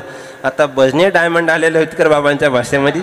चाली डायमंड आल्या, कोणाचाच कोणाला पत्ता लागे ना. आणि त्याप्रमाणे परमार्थ डायमंड आला. आत पहिला काकडा 3 तास चालायचा. आता काकडा सुरू झाला कधी, काकडा संपला कधी हे उठणाऱ्याला पत्ता लागत नाही. इथपर्यंत काकडा माणसं फास्ट झालं. 5Gच्या जमान्यात भजन झालं. आता डायरेक्ट योग्य 28 आषाढी कार्तिक हरिपाठाला तर नामच संकीर्तन काय लिजिमीत होता काय तू नेमकी ज्याच्या चाली म्हणतो पारमार्थ काय पद्धतीनं नामदेवराय निघाले मारा तीर्थ विठ्ठल क्षेत्र विठ्ठल देव विठ्ठल देव पूजा विठ्ठल विठ्ठल म्हणजे कोणी म्हणाय नको कालचं कर्म धर्म सहयोगानं असणाऱ्या त्या दृष्टिकोनातून नामदेवराय पोहोचले आणि पोहोचल्यानंतर एकाला पत्ता विचारला कुठं राहत्या चोकोबर आहे काही तर पत्ता 100% कीर्तनकारांना चुकीचा सांगता नेमकी काय मागच्या जन्मात हिरण्यकश्यपून ते प्रल्हादाचा कुळातलं होता काय ते कळत नाही महाराज चुकीचाच पत्ता सांगणार आमचे बाबा वैकुंठवासी प्रातस्मरण नेहमी 6 वर्ष इंगळे महाराजांचा गायक होतं महाराज मुंबईमधले सगळे कॉटनगीर राम मंदिर सगळे सप्ते चांगल्यापैकी पिंजून काढलेले तरी आज सगळ्या चाली आडव्या नाही म्हणलो सोप्या सोप्या मात्र्यातल्या म्हणून असे वाजवणार असलो मी लय आडवं म्हणतो मग ते काय होतं पुढच्यांना कळत नाही ते म्हणते ते बरं होतं पण त्याला येत नव्हतं मात्रान कलान सम कळायला फार ताल त्या पद्धतीने मुरलेला असावा लागतो पत्ता बाबा सांगायचे माणसं कधीच खरा सांगत नाही माझा अनुभव सांगतो एक पोरग चुकलं बाबा म्हणायचे नामदेवरायने पत्ता विचारला ते पोलीस स्टेशनला गेलं पोलिसांनी विचारलं कुठे राहतो रे आता ते पांढरी दोनला थोडी विचारणार ते काळी 4लाच विचारणार मला कुठे राहतो तुम्हाला शेजाऱ्याच्या समोर लिहून घ्या म्हणे शेजारी कुठे राहतो मला माझ्या समोर दोघं कुठे राहते मला समोरासमोर इथपर्यंत पत्ता नामदेवरायने त्यांनी सांगितलं इथून वळा आणि त्या बाजूला तिथे चोकोबाऱ्या राहता म्हणे पण दुर्दैव म्हणे तुम्ही लेट आला तो सांगणारा व्यक्ती रडायला लागला सदा नाम घोष करू हरिकथा म्हणे काय 10-12 दिवस असणारा धो पाऊस पडला म्हणे पूर्वीच्या काळी असणाऱ्या भिंती त्या पद्धतीने नव्हत्या पूर्वीची माणसं समाधानी होती नीट आहे का पौर्णिमेचा चंद्र घरातून दिसायचा अशी घरांची अवस्था होती तरी सुद्धा माणसं समाधानात होती आता प्रत्येक बसलेल्या व्यक्तीकडे माझ्या समोर बसलेल्या प्रत्येक व्यक्तीकडे उपभोग्य वस्तू पैसा आणि सुविधा गरजेपेक्षा प्रत्येकाकडे जास्त आहे तरी माणसं समाधानी नाही आहे समृद्धीच्या काळाची सुद्धा समृद्ध नाही इथपर्यंत दुर्दैव आहे काही काही घरांमध्ये गेलं ना किरण बाबा बसायला गेल्या लाख रुपयाची सोफा सेट आहे जेवायला लाखो रुपयाचे डिनर सेट आहे वाढणाऱ्यांच्या गळ्यात डायमंड सेट आहे आणि घरातल्या प्रत्येक माणसाचा माइंड अपसेट आहे कलियुगातलं दुर्दैव आहे प्रत्येक माणूस चिंतेने व्यस्त आहे पूर्वीची माणसं महाराज भूमीवरी पडावे आकाश पांघरावे वाऱ्याच वेरी जावे या झोपडी किती आनंद होता महाराज आता फरशीवरी पडावे स्लॅपकडे पहावे मनक्यात गॅप यावे या बंगल्यात माझ्या आहे का समाधान म्हणजे धो पाऊस झाला ते भिंत मातीची असल्यामुळे फुगली आणि त्या खाली चोकोबायांचं छोटंसं कुटुंब राहत होतं रात्री भजनामध्ये तल्लीन असणारे मार्गशुद्ध एकादशी कशाची तिथी आहे मी सांगन पण मग मी 45,000 घे परवडन का तुम्हाला हे दुर्दैव आहे किरण बाबा पाहुणे या ग्रंथी काळा गेला एक श्लोक जरी सांगता आला तर बसवीन चांगले 50 आणि 55 घेणाऱ्याला विचारलं ना मार्गशुद्ध एकादशी तिथी घ्या तारीख किती सांग काम पाठावर धरून तुला तारीख तिथी कळत नाही मार्गशुद्ध एकादशी मी नाही सांगणार मला फोन करून विचारा आणि इथून पुढे जेवढे आहे प्रत्येकाला विचारायचं मार्गशुद्ध एकादशी कशाची तिथली कीर्तनकारांना कानच लागली पाहिजे मला त्यावेळेस तुम्हाला ज्ञान कळेल मार्गशुद्ध एकादशी तिथी कशाची जर कोणी सांगितलं ना नंतर मला फोन करा सगळं सांगणार नाही मी शहाण्या डॉक्टरने एकाच खेपेत पेशंट नीट करू का नाही दवाखाना बंद पडणे दाट शक्यता असते मी धोरणात मी उगाच आंधळ्याच्या मिठीत कावळा सापडला मागच्या वर्षी सुटला होता म्हणून यांनी मला न पाहिल्यामुळं नाकारलं होतं मागच्या वर्षी कारण मी युट्यूबला जास्त नव्हतो ना अरे 20 युट्यूबला सगळे 20 मिनिटाचे 2-2 मिनिटाच्या क्लिप आहे यांना कीर्तन 20 मिनिटात दिलं पाहिजे याच्या पुढे भांडवलच नाही त्यांच्याकडे गुरुवारी बाबा सांगायचे विठाला विठाला काय माझा स्वभाव थोडा स्पष्ट आहे त्यामुळे कधी कधी राग येतो आला तरी आपलाच त्यामुळे सांभाळून घ्या ऐका नामदेवरायाने सांगितलं काय झालं त्या भिंतीखाली असणारं चोखोबरांचं कुटुंब दाबलं गेलं पण भजन सदा नामघोष सतत भजन करत होते चिंतन प्रक्रियेने बारकाने सांगतोय का नामदेवराय रडायला लागले देव का रडत होता कारण भक्तीची सुरुवात आहे आपण देवा करता रडावं भक्तीचा शेवट आहे देवानं आपल्या करता रडावं त्याला चित्ताचं समाधान म्हणतात मग नामदेवराय म्हणलं न्यायचं काय देवानं तर सांगितलं चोखोबराला घेऊन या एक हाड पायाला लागलं की बाबा त्या हाडाचा आवाज कानापर्यंत गेला चिंतनीय बाब या दृष्टांतात नीट आहे का मला कोणीतरी त्या घोटी परिसरामध्ये विद्वान संप्रदाय भरपूर झाले त्यांनी सांगितलं पायाला लागलेल्या हाडाचा आवाज कानापर्यंत गेला अशी कोणती शास्त्र पद्धती आपल्या परमार्थामध्ये होती त्याचं उत्तर तुम्ही दिलं पाहिजे प्रश्न फार बरोबर होता. पायाला लागलेला हाडाचा ध्वनी कानापर्यंत कसा गेला त्याला उत्तर द्यायला तर महाराज 15 वर्ष संस्थेत गेलेले आहे किमान. यादी सांगतोय का लास्ट इयर पर्यंत तर संस्थेतच होतो. विज्ञानाची भाषा त्याला म्हणलं मी माझ्या भाषेत सांगतोय. लाईव्ह केलेलं प्रक्षेपण मुंबईत जरी केलं तरी इथं टीव्हीला दिसतंय. याला सॅटेलाइट म्हणा. इथून केलेला भ्रमणध्वनी माझ्यापर्यंत सेवा घेण्याकरता आला. याला मोबाईलच्या भाषेमध्ये रेंज म्हणा. आणि गोकुळच्या गायींना वृंदावनचा वेणू ऐकायला आले तर तिथपर्यंत जायचं. याला शास्त्रीय भाषेमध्ये नाद ब्रह्म म्हणा. त्या ब्रह्माची ताकद आहे नाद ब्रह्माची की ऐकून वेणूचा नाद लागला नामाचा छंद. ते नाम त्यांच्या कंठामध्ये इतकं धारण केलेलं होतं ना की मेल्यानंतर त्यांचं हाड सुद्धा भजन करत होतं. गुरुवारी वैकुंठवासी विठ्ठल बाबा घुले एक वाक्य बोलायचे पाठाला. संतांचं मेल्यानंतर हाड भजन म्हणतं. जिवंत माणसांचं थोबाड सुद्धा म्हणत नाही. विठाला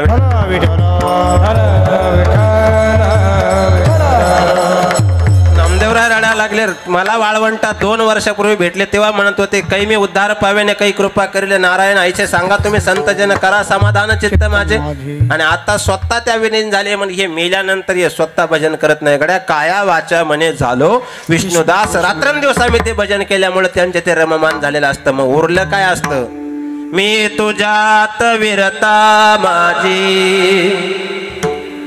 राहिलेच ओळख काय माझी पंढरीची माय माझी पंढरीची माय. मी पणाच सरला आता या पुढीत उरले काय माझी पंढरीची माय माझी पंढरीची माय. नामदेवराय रडायला लागले. ते हाड झोळीत घेतलं स्वतःच्या धोत्राच्या आणि मजल दर मजल करत निघले. महाराज देव कुठपर्यंत आला याचे शास्त्रीय कारण देतो. एक तर वाळवंटापासून महाद्वारापर्यंत युगे झाले 28 उभा पुंडलिका पाठीस तिथपर्यंत सांगितलं. कडकटेवर इथपर्यंत सांगितलं. त्याच्या पुढे देव आले आतापर्यंत अजून कोणी सांगितलं नाही. पण चोखोबरायांकरता जगताच्या मालकानं वीट सोडली आणि महाद्वारापासून तर पंढरपूरच्या वेशीपर्यंत जगताचा मालक धावत आले. नामदेवरायांना बघितलं म्हणे कुठे चोखोबराय. नामदेवराय रडायला लागले. ते हाड चोखोबाचं असणाऱ्या देवाच्या हातात दिलं. काय भाग्यवान हाड असेल गड्या ज्या हाडानं देवाचं भजन केलं होतं. सतत नामचिंतनाची धार होती. जगताच्या मालकानं ते हाड हातात घेतलं. महाराज स्वतःच्या डोळ्याच्या अश्रूने ते धुवून काढलं. स्वतःच्या मखमली शेल्यानं ते पुसलं आणि स्वतःच्या हृदयार विंदापर्यंत असणार ते हाड ठेवलं. तेने सदा समाधान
नामचिंतनाची ताकद झाली. जगताच्या मालकानं आपलंसं स्वीकारावं. तेने सदा चित्ता समाधान. पण तो देव आपलंसं करेल पण तो देव कळेल का हाही महत्वाचा मुद्दा आहे ना. किती जणांना कळाला बरं माझ्यासहित.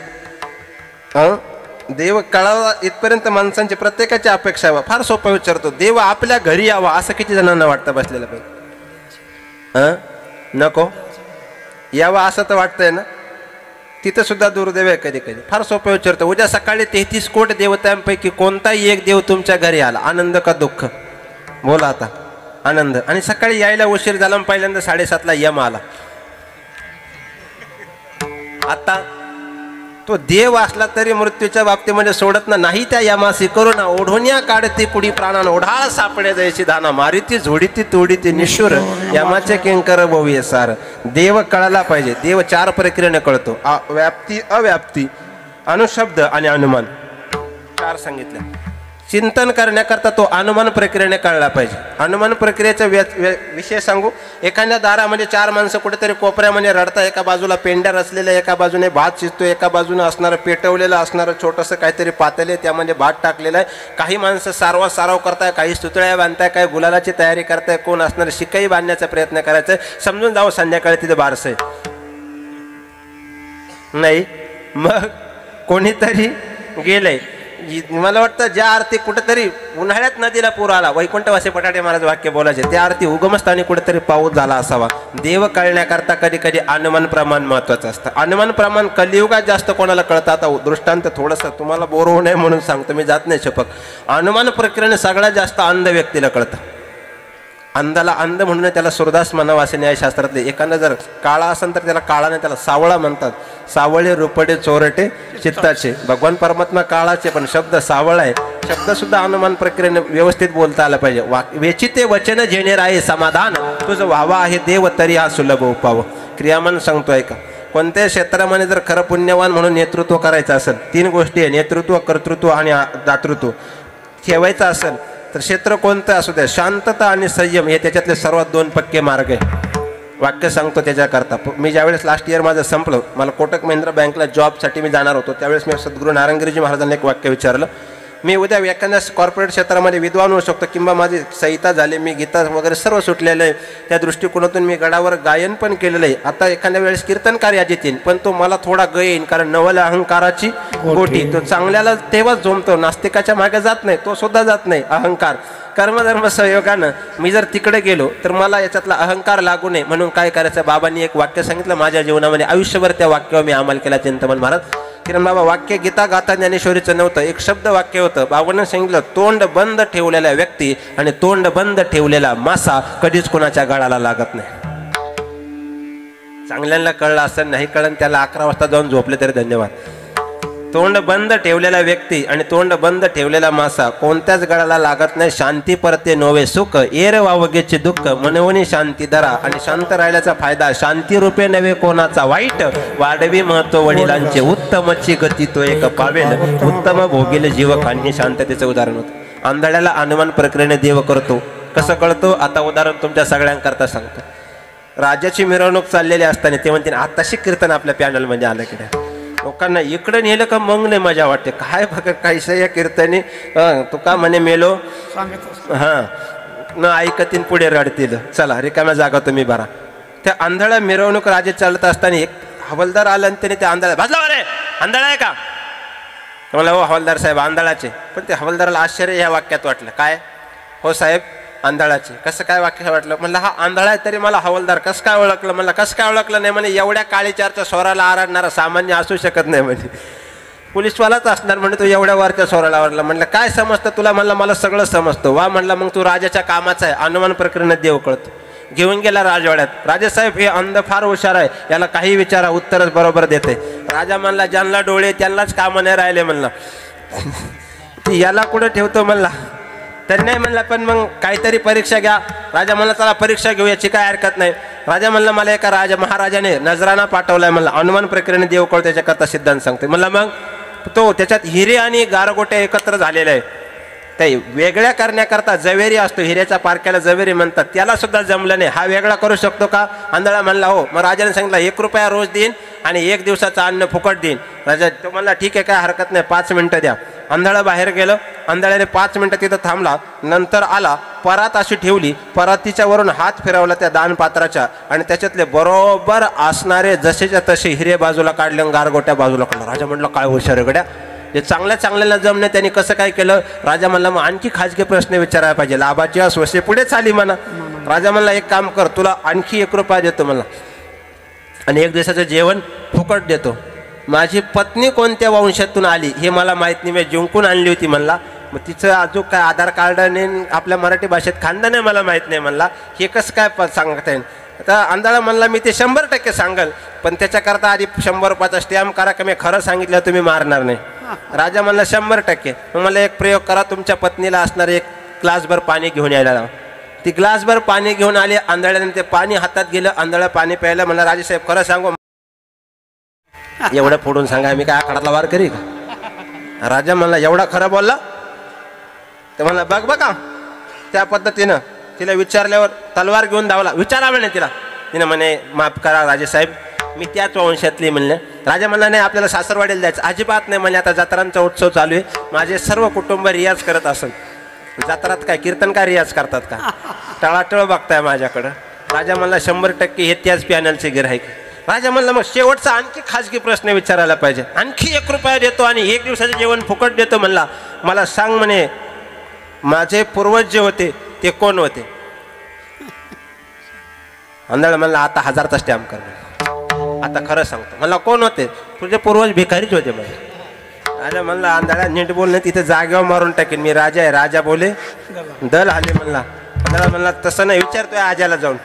राजाचा आजा नियमाने जिवंत होता बिचारा. तेव्हा डॉलरचे पैसे होते त्यामुळे त्याने जगून धरला होता आणि अनुदान काय मग आजाच्या नावाचं, त्यामुळे त्याला जरा जेवण चांगलं देत होते ते. चला आता लय फोडून कळलं तुम्हाला. मग गेला म्हणला आपले पूर्वज. म्हणला बघ मी टोप्याच घालत आलो लोकांना, टोपीत भीक मागायचो तीच टोपी लोकांना घालायचं मला. आणि पुढे तुझे वडील तेच करायचे, पण तुझे वडील थोडे हुशार होते. त्यांनी याच्या टोपी त्याला त्याची त्याला सगळी स्वतःच्या डोक्याला घेतली म्हणून सगळं त्याच्याकडे आलं म्हणून तू राजा झाला.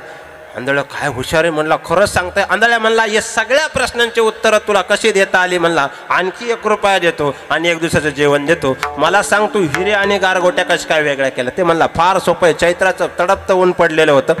ते पात्र घेऊन भरवून आम्हाला गेलो.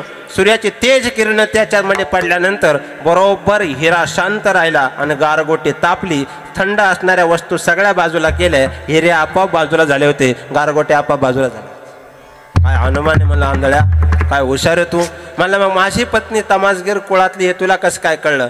मला खानदानी स्त्री घरामध्ये परपुरुषाच्या समोर पायाचा आवाज सुद्धा येऊ देत नाही. ज्या आरती पाणी घेऊन येताना तुझी बायको शांताबाईच्या चालीव आला म्हणलं त्याच्यावर लगेच कळलं हे कोणत्या कुळात. म्हणलं आंधळ्या फार हुशार आहे तू. आणि मग माझं अख्खं खानदान भिकारी होते ते कसं काय कळलं? म्हणला 3ऱ्या प्रश्नाचं उत्तर शोधायला मला वेळच लागला नाही. म्हणला कसं काय? म्हणला किती खाजगी उत्तर दिलं तर जो राजा फक्त 1 रुपयाने वाढतो तो भिकारी नाही मग काय श्रीमंत असणार? अनुमान प्रक्रियेनं आंधळ्या माणसाला देव कळतो, पण तद प्रक्रियेनं चांगल्या माणसाला डोळस करतो देव कळतो. म्हणून सर्व सुख ल्यालो सर्व अलंकार, सर्वस्व जगत प्रक्रियेमध्ये कोणीच कोणाला अर्पण करू शकत नाही. या दृष्टांतावर मला थोडं बोलायचं. सर्व देणं एवढं सोपं नाही. सर्व देतात का तुम्ही देवाला? आता उद्या काले कीर्तनाला नारळ फोडला कोणीतरी, आपल्या हिंदू कोशामध्ये तो पवित्र नारळ पावन निघला का खराब निघला, त्याला वाङ्मय कोशामध्ये शुद्ध शब्द आहे पावन. आपल्या म्हणी सुद्धा उलट्या आहे कलियुगामध्ये. आपले शब्द आता नारळ खराब निघाला त्याला शब्द आहे पावन. आपल्याकडे घरी गेल्या की एखादा माणूस जास्त बोललं का, महिला सुद्धा एखादी सुनबाई जास्त बोलली का लगेच म्हणतात काना मागून आली. मी बऱ्याचशा वस्तू अशा काना मागून पुढं आणून खाऊन पाहिल्या त्या तशाच लागतात मारते. तिखट कसं काय लागतील? म्हणजे म्हणी कसं आहे ती म्हण तसं नाही. तुमच्याकडे मिरची लावतात का? मिरची मग मिरची लावल्यावर आधी मिरची मग पानं येतात. मग आधी पानं मग मिरची. मग ती म्हण तशी नाही, पाना मागून आली. आता कळलं ना? पाना मागून आली मग तिखट झाली. काना मागा म्हणणाराच्या काना मागा दिले पाहिजे विठाला.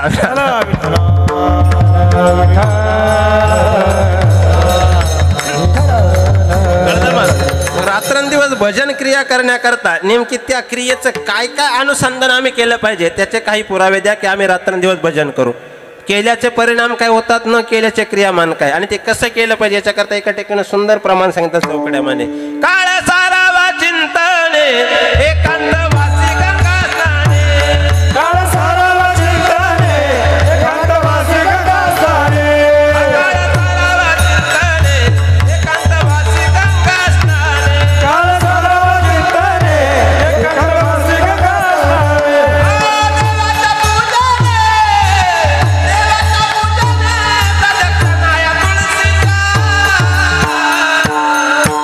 युक्त आहार विहार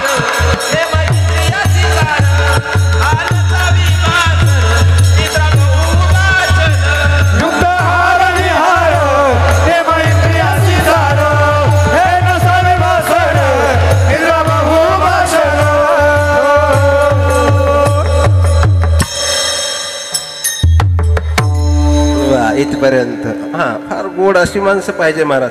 मी काकडा सुद्धा करून जाईल, पण मला पुढल्या वर्षी बोलावणार नाही. मग काय होतं, खऱ्याला किंमत कमी असते. हा, म्हणजे तसं नाही, म्हणजे माझ्या बाबतीत अनुमान लावू नका, ते अजिबात इकडे माझ्याकडे बघू नका. ज्याला क्वालिटी त्याला क्वांटिटी द्यायला का महाराष्ट्र बसलाय, बाकीच्यांचे मागायचे काय गरज नाही. यादी जरा निम्मत आहे का मला सांगायचे. तेने सदा चित्ता समाधान. मग समाधान अवस्थे करता प्राप्त अवस्था ती क्रियामान असली पाहिजे. सर्वस्व देवाला देतो का याच्या करता एक दृष्टांत सांगतो. मी पाठीमागे आलो तेव्हा बोललो की नाही मला माहीत नाही. मी एकदा रिपिटेशन नाही झालं पाहिजे, नाही तर काहींचा आका जन्म गेला महाराज. आपुला तो एक देव करून घ्यावा. बरेचसे कीर्तनकार एवढेच अभंगाव मेले महाराज. माझं गाव बदललं का अभंग बदलला पाहिजे. माझ्या डायरी स्वतःची गाडी म्हणजे गाव बदलला की अभंग बदलला पाहिजे. तर तुमची बुद्धी, तर तुमचं चिंतन. तुम्ही जगाला गंडवू शकतात एका अभंगावर, स्वतःला नाही.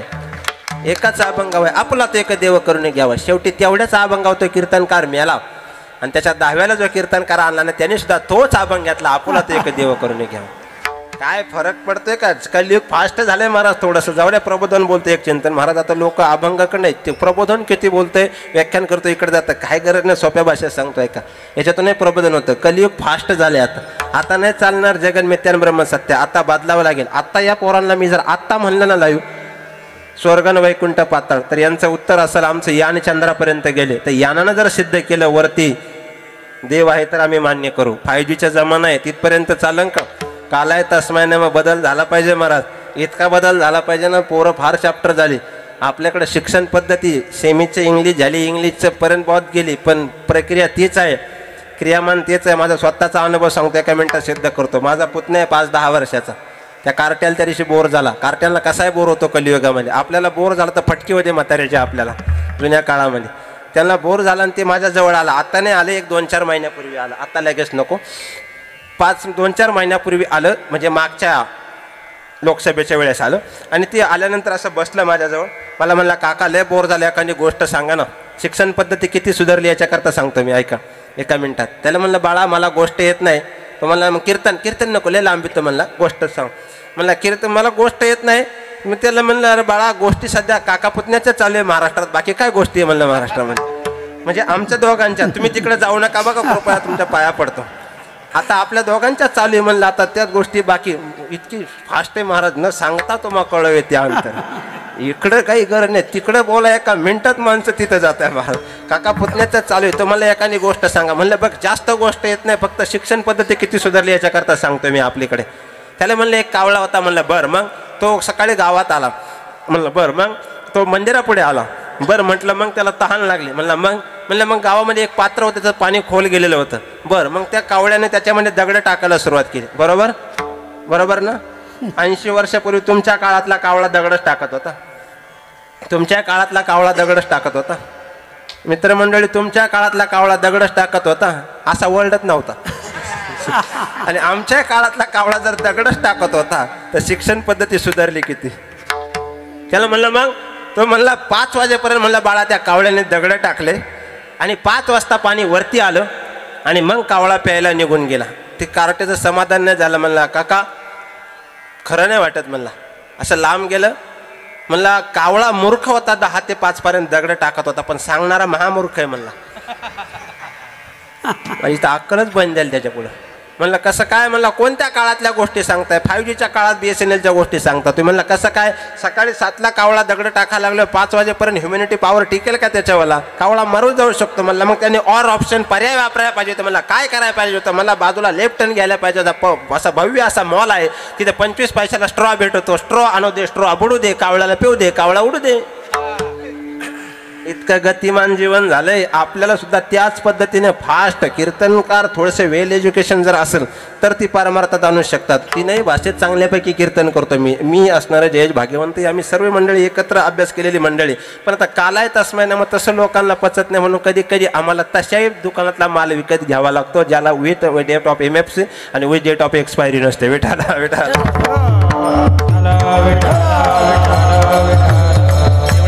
भाव सांगतात. सर्वस्व अर्पण करणं काय. मी एक दृष्टांत सांगितलं जी टॉकीच्या माध्यमातून, तेवढं सांगणारे आणि थांबणारे आहे का. आपण कृषीप्रधान देशातले काळ्याची नितांत सेवा करणारे आणि गोवत्स गो मातेला असणारे ते सांभाळणारी माणसं म्हणून एक दृष्टांत सांगतो. सर्वस्व देणे अवघडे, सर्वस्व मिळवणे अवघडे, सर्वस्व गमावणे अवघडे महाराज. एवढ्या दृष्टांताकरता मला थांबायचं. दिवसभर काबाड कष्ट केलेला शेतकरी एक 10 वर्षापूर्वी पंचगंगेला 8 वर्षापूर्वी पंचगंगेला आला महापूर आणि कोल्हापूर वासियांची झालेली हाल अवस्था डोळ्यासमोर आणा आणि त्याच्यावर आधारित दृष्टांत सांगतो. दिवसभर काबाड कष्ट केलेला शेतकरी घरी आला, दोन्ही बैल सोडली, जुवाला बांधली, बैलांना चारा टाकला, घरामध्ये गेला आणि आनंदाने चहा वर घेतला. शेतकऱ्याची पत्नी बिचारी आनंदाने चहा देते. तुमचं काय माझं काय खुशाल आ म्हणताय, आनंदाने देते. दिवसभर सारखंच काम केल्यानंतर घरी आल्याला म्हणा बरं चहा टाका, मी थकले नाही का, माझा जीव नाही का. तर तुमचं आणि माझं सारखंच, फक्त पारमार्थिकांना प्रमाणात बोलता येतं आणि तुम्हाला एखादी शिवी वगैरे देऊन तुमचं धकतं. आमचं तसं बोलायला गेलं मग लोकांना हे शिकी द्या का, आमचं तिथं येतं. तुम्ही जर चहा नाही वेळेत आला तर तुम्ही सांगू शकता हे जे ना लवकर अक्कल नाही का, मूर्ख वगैरे म्हणू शकतात. आम्हाला म्हणावं लागेल, आम्हाला शेवटची विनवणी संतजनी परिसावी. आणि त्याच्यात जर चहा वेळेत आला तर अभंग बदलायचा, उजळलेल्या भाग्यात अवघी चिंता वारली. आणि त्यात जर भांड्यांचा आवाज वाढला तर का तिकडे काकड्या कागा केविलवाना माझे केले भगवंता, काय ही न शक्ती तुझी झालीशे दिशी. एवढ्यावर नाही जमलं, कीर्तनाला निघायला उशीर झाला तर मागाने ते एक तुझं प्रति देशील तरी पाहे पांडुरंगा. तेवढ्यावर जर नाही चहा आला तर गाडीची चावी घ्यायची, दरवाजा लावायचा, काचा वरती करायचा आणि डायरेक्ट तोडी भरावी म्हणायची, आम्ही जातो तुम्ही कृपा असू दे. तुमचं काय ना आमचं काय सारखंच महाराज. माणसं संसाराच्या व्यथा त्या पद्धतीने आहे, फक्त माणूस थोडा हुशार असला पाहिजे, नाही तर मग मेला कर म्हणा दृष्टिकोनातून. यादी मला सांगायची नव्हती. त्यानं असणारं त्या जेवण केलं आणि झोपे गेला. रात्री सगळीकडे हाहाकार झाला, जीव वाचवा जीव वाचवा, सर्वस्व सर्व सुख ल्यालो. सर्व शब्दाचं विश्लेषण मांडतो मी, ऐका. सगळीकडे हाहाकार झाला, जीव वाचवा या दृष्टिकोनातून असणारा शेतकरी गडबडीने उठला. घरामध्ये गुडघ्यापर्यंत पाणी, दोनही लेकरं उचलले, विद्युत पुरवठा खंडित झालेला होता. पत्नीला उठवलं आणि वाट दिसेल त्या दिशेनं निघण्याचा प्रयत्न केला.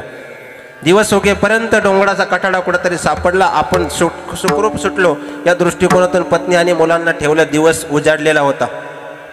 नंतर लक्षात आलं रक्ताच्या नात्याची सर्व वाचवली, पण जीवाच्या नात्याची दोन्ही लेकरं माझी गाडीला बांधलेली राहिली. त्यापैकी एका बैलानं फिरून फिरून गाठ सोडली होती, पण एकाला काळगाठ पडलेली होती. मायबाप त्यानं फिरून फिरून फिरून प्रयत्न केला. पाणी डोक्यापर्यंत वाढत गेलेलं होतं. बैल पोहण्याचा प्रयत्न करत होता. शेतकरी धाय मोकलून रडत होता. प्रशासनाला विनंती करत होता, मायबाप माझ्या जीवाचे लेकरं ज्या मातेनं माझ्या हातात शेतात कष्टात राबायला दिले ना, त्या मातेला उत्तर देऊ शकत नाही. माझ्या सुखदुःखात ज्याने साथ दिली ना, मला माझं काही होऊ द्या, पण मला त्याला सोडण्याकरता जाऊ द्या. प्रशासनाने त्याला जाऊ दिले नाही. 8 वाजेपर्यंत विजय महाराज त्या बैलाने प्रयत्न केला. किरण बाबा फिरता फिरता फिरता असणारा एक पाय गाडीच्या आऱ्या पाठ्यामध्ये चाकामध्ये गुतला.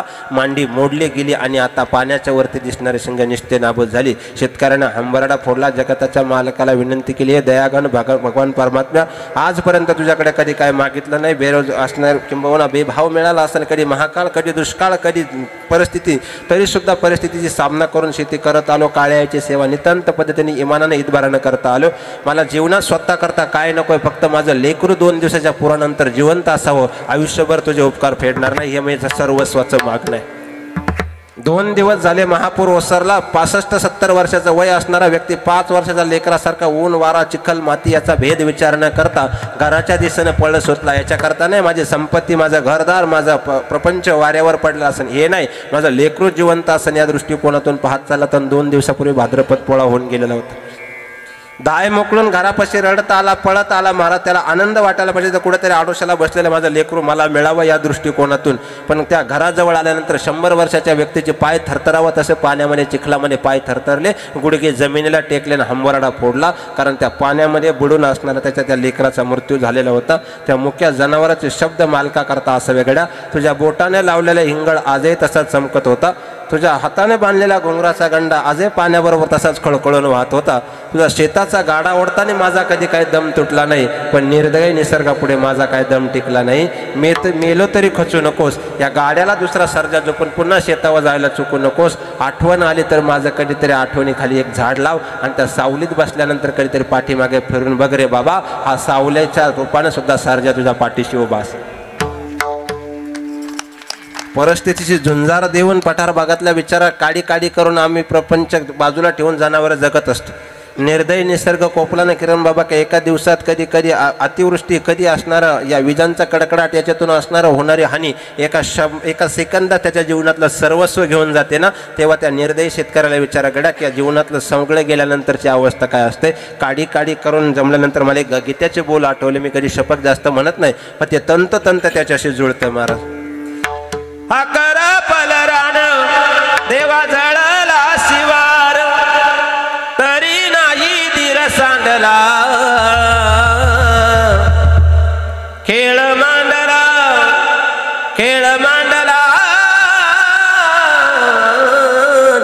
रे, खेळ मांडला रे ना रे. असे सर्वस्व जे अर्पण करतात ना, ते तुकोबाराय म्हणतात इतकं सर्वस्व माझ्या जीवनामध्ये रात्रंदिवस मी भजन केलं. मला बऱ्याचशा परिस्थितींचा सामना करावा लागला. कोणी कोपला पाटीला गावीचे हे लोक, आता माझं भीक कोण घाली, पत्नी एक अन्न करता मेली, तरी सुद्धा नाही, मुलगा सुद्धा मांडीवरती अन्न करता मेला. माझ्या कुटुंबाचे दिवाळं निघालं, माझ्या असणाऱ्या दुष्काळामध्ये सर्वस्व गेलं, तरी तुकोबाराय तुमची एवढी अवस्था झाली तरी पारमार्थातली अवस्था काय, नामस्मरणाच्या जोरावर अभंगाच्या दुसऱ्या चरणात सर्व सुख सर्व अलंकार, सर्व सुख सर्व सर्व सुख सर्व अलंकार, सर्व सुख सर्व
आलो सर्व अलंकार. अलंकार म्हणजे सोने नाणे नाही, सर्व गुण संपन्न जीवन अभिमान प्रक्रिया भोगायला भेट नाही. भक्तीची साधना थोडीशी खडतर आहे.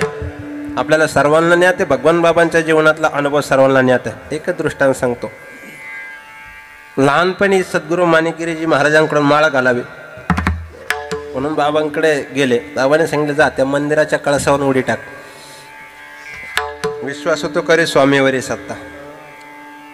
आता विश्वास ठेवावाच नाही राहिला. मला बरेचसे लोक म्हणतात महाराज तुम्ही दशक्रिया वगैरे आटोपला, जा माझा विश्वास ठेवा, मी पाकिट पाठवून देईन. येतंय जाऊ द्या. मेला विश्वासराव बिचारा पानिपतच्या युद्धात, तेव्हापासून ठेवणं बंद केलं मी आता. जाऊ द्या. क्रियामान सांगतोय का बाबांनी नक्ष डोळ्याचे पापणीनं लावतो त्या असणाऱ्या मंदिराच्या शिखरावरून उडी टाकली आणि असणारं स्वतःचं जीवन त्या पद्धतीनं बनवलं. मग त्या व्यक्तीने सांगितलं बाबांनी, माणिकगिरी महाराजांनी, वरून वाचल्यानंतर एकतर भगवानच वाचू शकतो, म्हणून तिथून पुढे बाबांचं नाव भगवान पण. किती ऐश्वर्य संपन्न जीवन. समाजाने त्रास दिला, मला भरपूर दिला. किती दिला. बैसोनी पाण्यावर वाचली ज्ञानेश्वरी, एवढी सहज नाही वाचली. लिंग कापलं तिथं तुळशी उगवल्या. ही ताकद होती बाबांची आणि म्हणून त्या शब्दाला किंमत होती. आरती भगवान बाबा चिदानंदाचा गाभा. ऐश्वर्य संपन्न संत उगच नाही म्हटलं. अलंकार शब्दाची ताकद सांगतो. अलंकार हा वैचारिक दृष्टिकोनातून शब्द वेगळा आहे, पण जर त्यांच्या जीवनाशी निगडीत म्हणायला गेलं तर जगताच्या पाठीवर सगळ्यांना आदिपुरुष वगैरे मंडलेश्वर पदवी, पण ऐश्वर्य परत पदवी कोणाला? नाही. किती ऐश्वर्य संपन्न सांगू. भगवान बाबांनी ज्यावेळेस देह ठेवला ना, नगरच्या माळीवाड्यामध्ये दर्शनबारी करता ठेवलेल्या देहावरती 8 क्विंटल 40 तोळे सोनं लोकांनी असं बहाल केलं होतं. ती गादी पुण्याची. मला त्या दिवशी एक म्हणलं, नामदेव शास्त्री कीर्तन नाही करते, मग त्यांचा गड कस का चालतो. म्हणलं, येड्या, त्यांच्या दर्शनाला कोटी रुपये जमतात, तूही मजल कुठं. तो सोयाबीनच्या शेतातून भिजून आला तर चुलीला पाय लावून बसला. मग बायकोला विचारतो देश कसा चालन. बायको म्हणली, आपलं धोतार भेटलं ते पा उद्या नेसायला नाही. चिंता कोणाची करावं, राजियाची कांता काय भीक मागे. म्हणून सर्व सुखाले आलो, सर्व अलंकार आनंदे निर्भय डुलतसे. आणखी एक ताकदीचं वाक्य. रात्रंदिवस बाबांचे एक साधना होते, एकरं एक आपण लेकरं शिका. संस्कृत प्रधान म्हणून गादीवर एक विद्यार्थी पुण्याईनं तितक्या ताकदीने बसत असतो. आता कृष्ण महाराज दृष्टिकोनातून सर्वांची त्या पद्धतीने, न्यायशास्त्रात PhD, शास्त्री तितक्याच ताकदीचं व्यक्तिमत्व. काय होतं, वैराग्य येतं, थोडासा युगो लोकांना वाटतो, पण असं नाही महाराज. जे पूर्ण ज्ञान झाल्यानंतर ती अज्ञानी वृत्तीने त्या माणसं त्या पद्धतीने पडत नाही. मला त्या दिवशी एकच निर्णय फार आवडला, जेवढा थोडा विषय बाजूला येतो.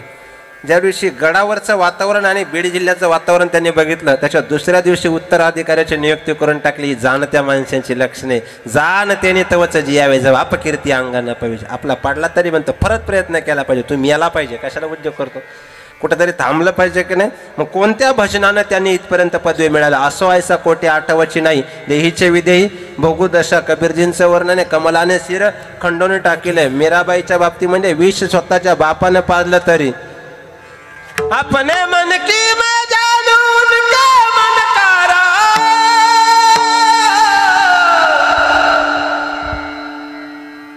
अपने मन की मैं जानू उनका मनकारा. सासों की माला में सिमरूं तेरा नाम. सासों की माला में सिमरूं तेरा नाम.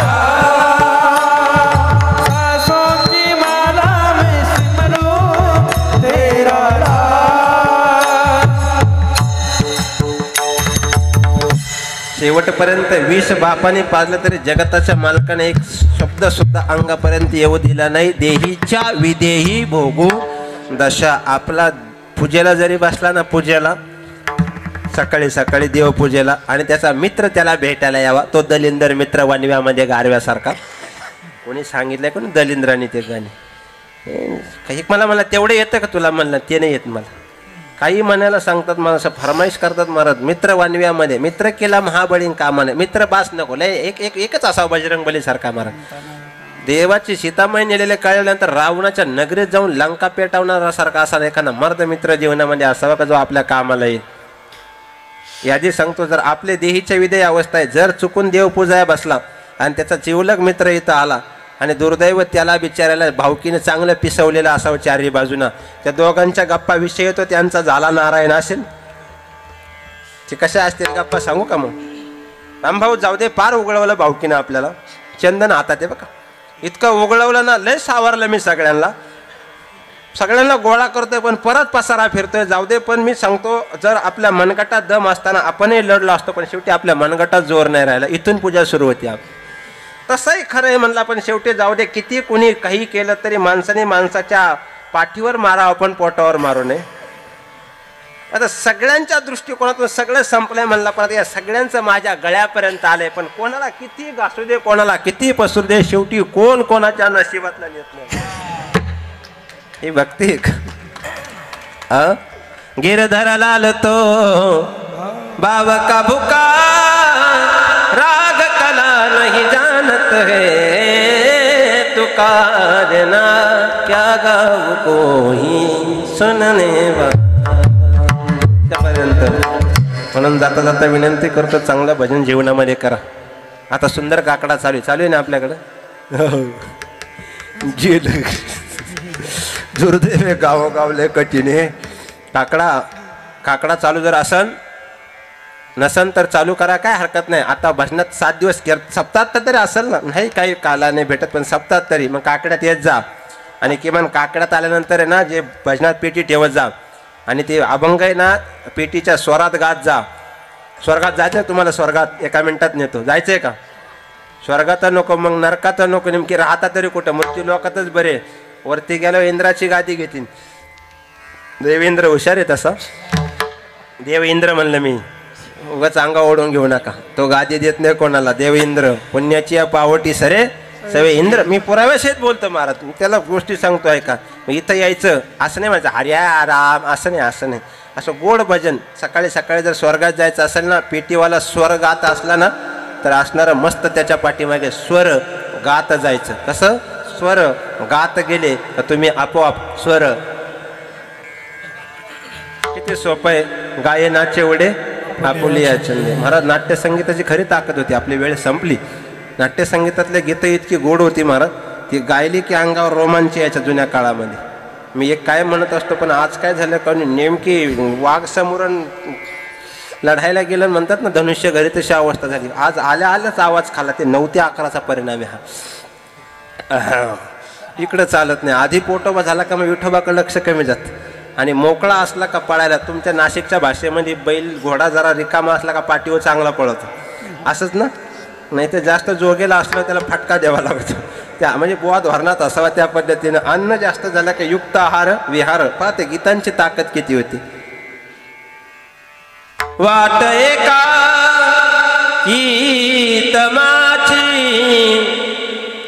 हरवलेल्या मानसाची बरसुनिया काश सारे अमृताले नागवा अमृताले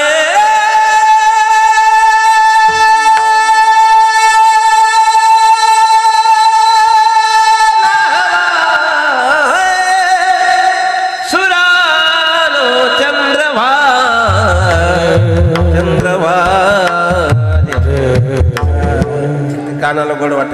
यशोदा पर्यंत नाही. गोड गायनाचे वेळे आपल्या छंदे. कोणतं नाम करायचंय ते आपली वेळ संपली. सर्वांनी ते नाम त्याने जपलं ना, ते नाम सोपले रामकृष्ण गोविंद. प्रेमाने सर्वांनी एकदा हात वरती करा. शेवटच्या 2 मिनिटांमध्ये थांबायचे. सर्वांनी प्रेमाने हात वरती करा. सर्वांनी. माझ्याकडे कोणती सुटही नाही आणि पुढचा शब्द मला वापरायचा नाही.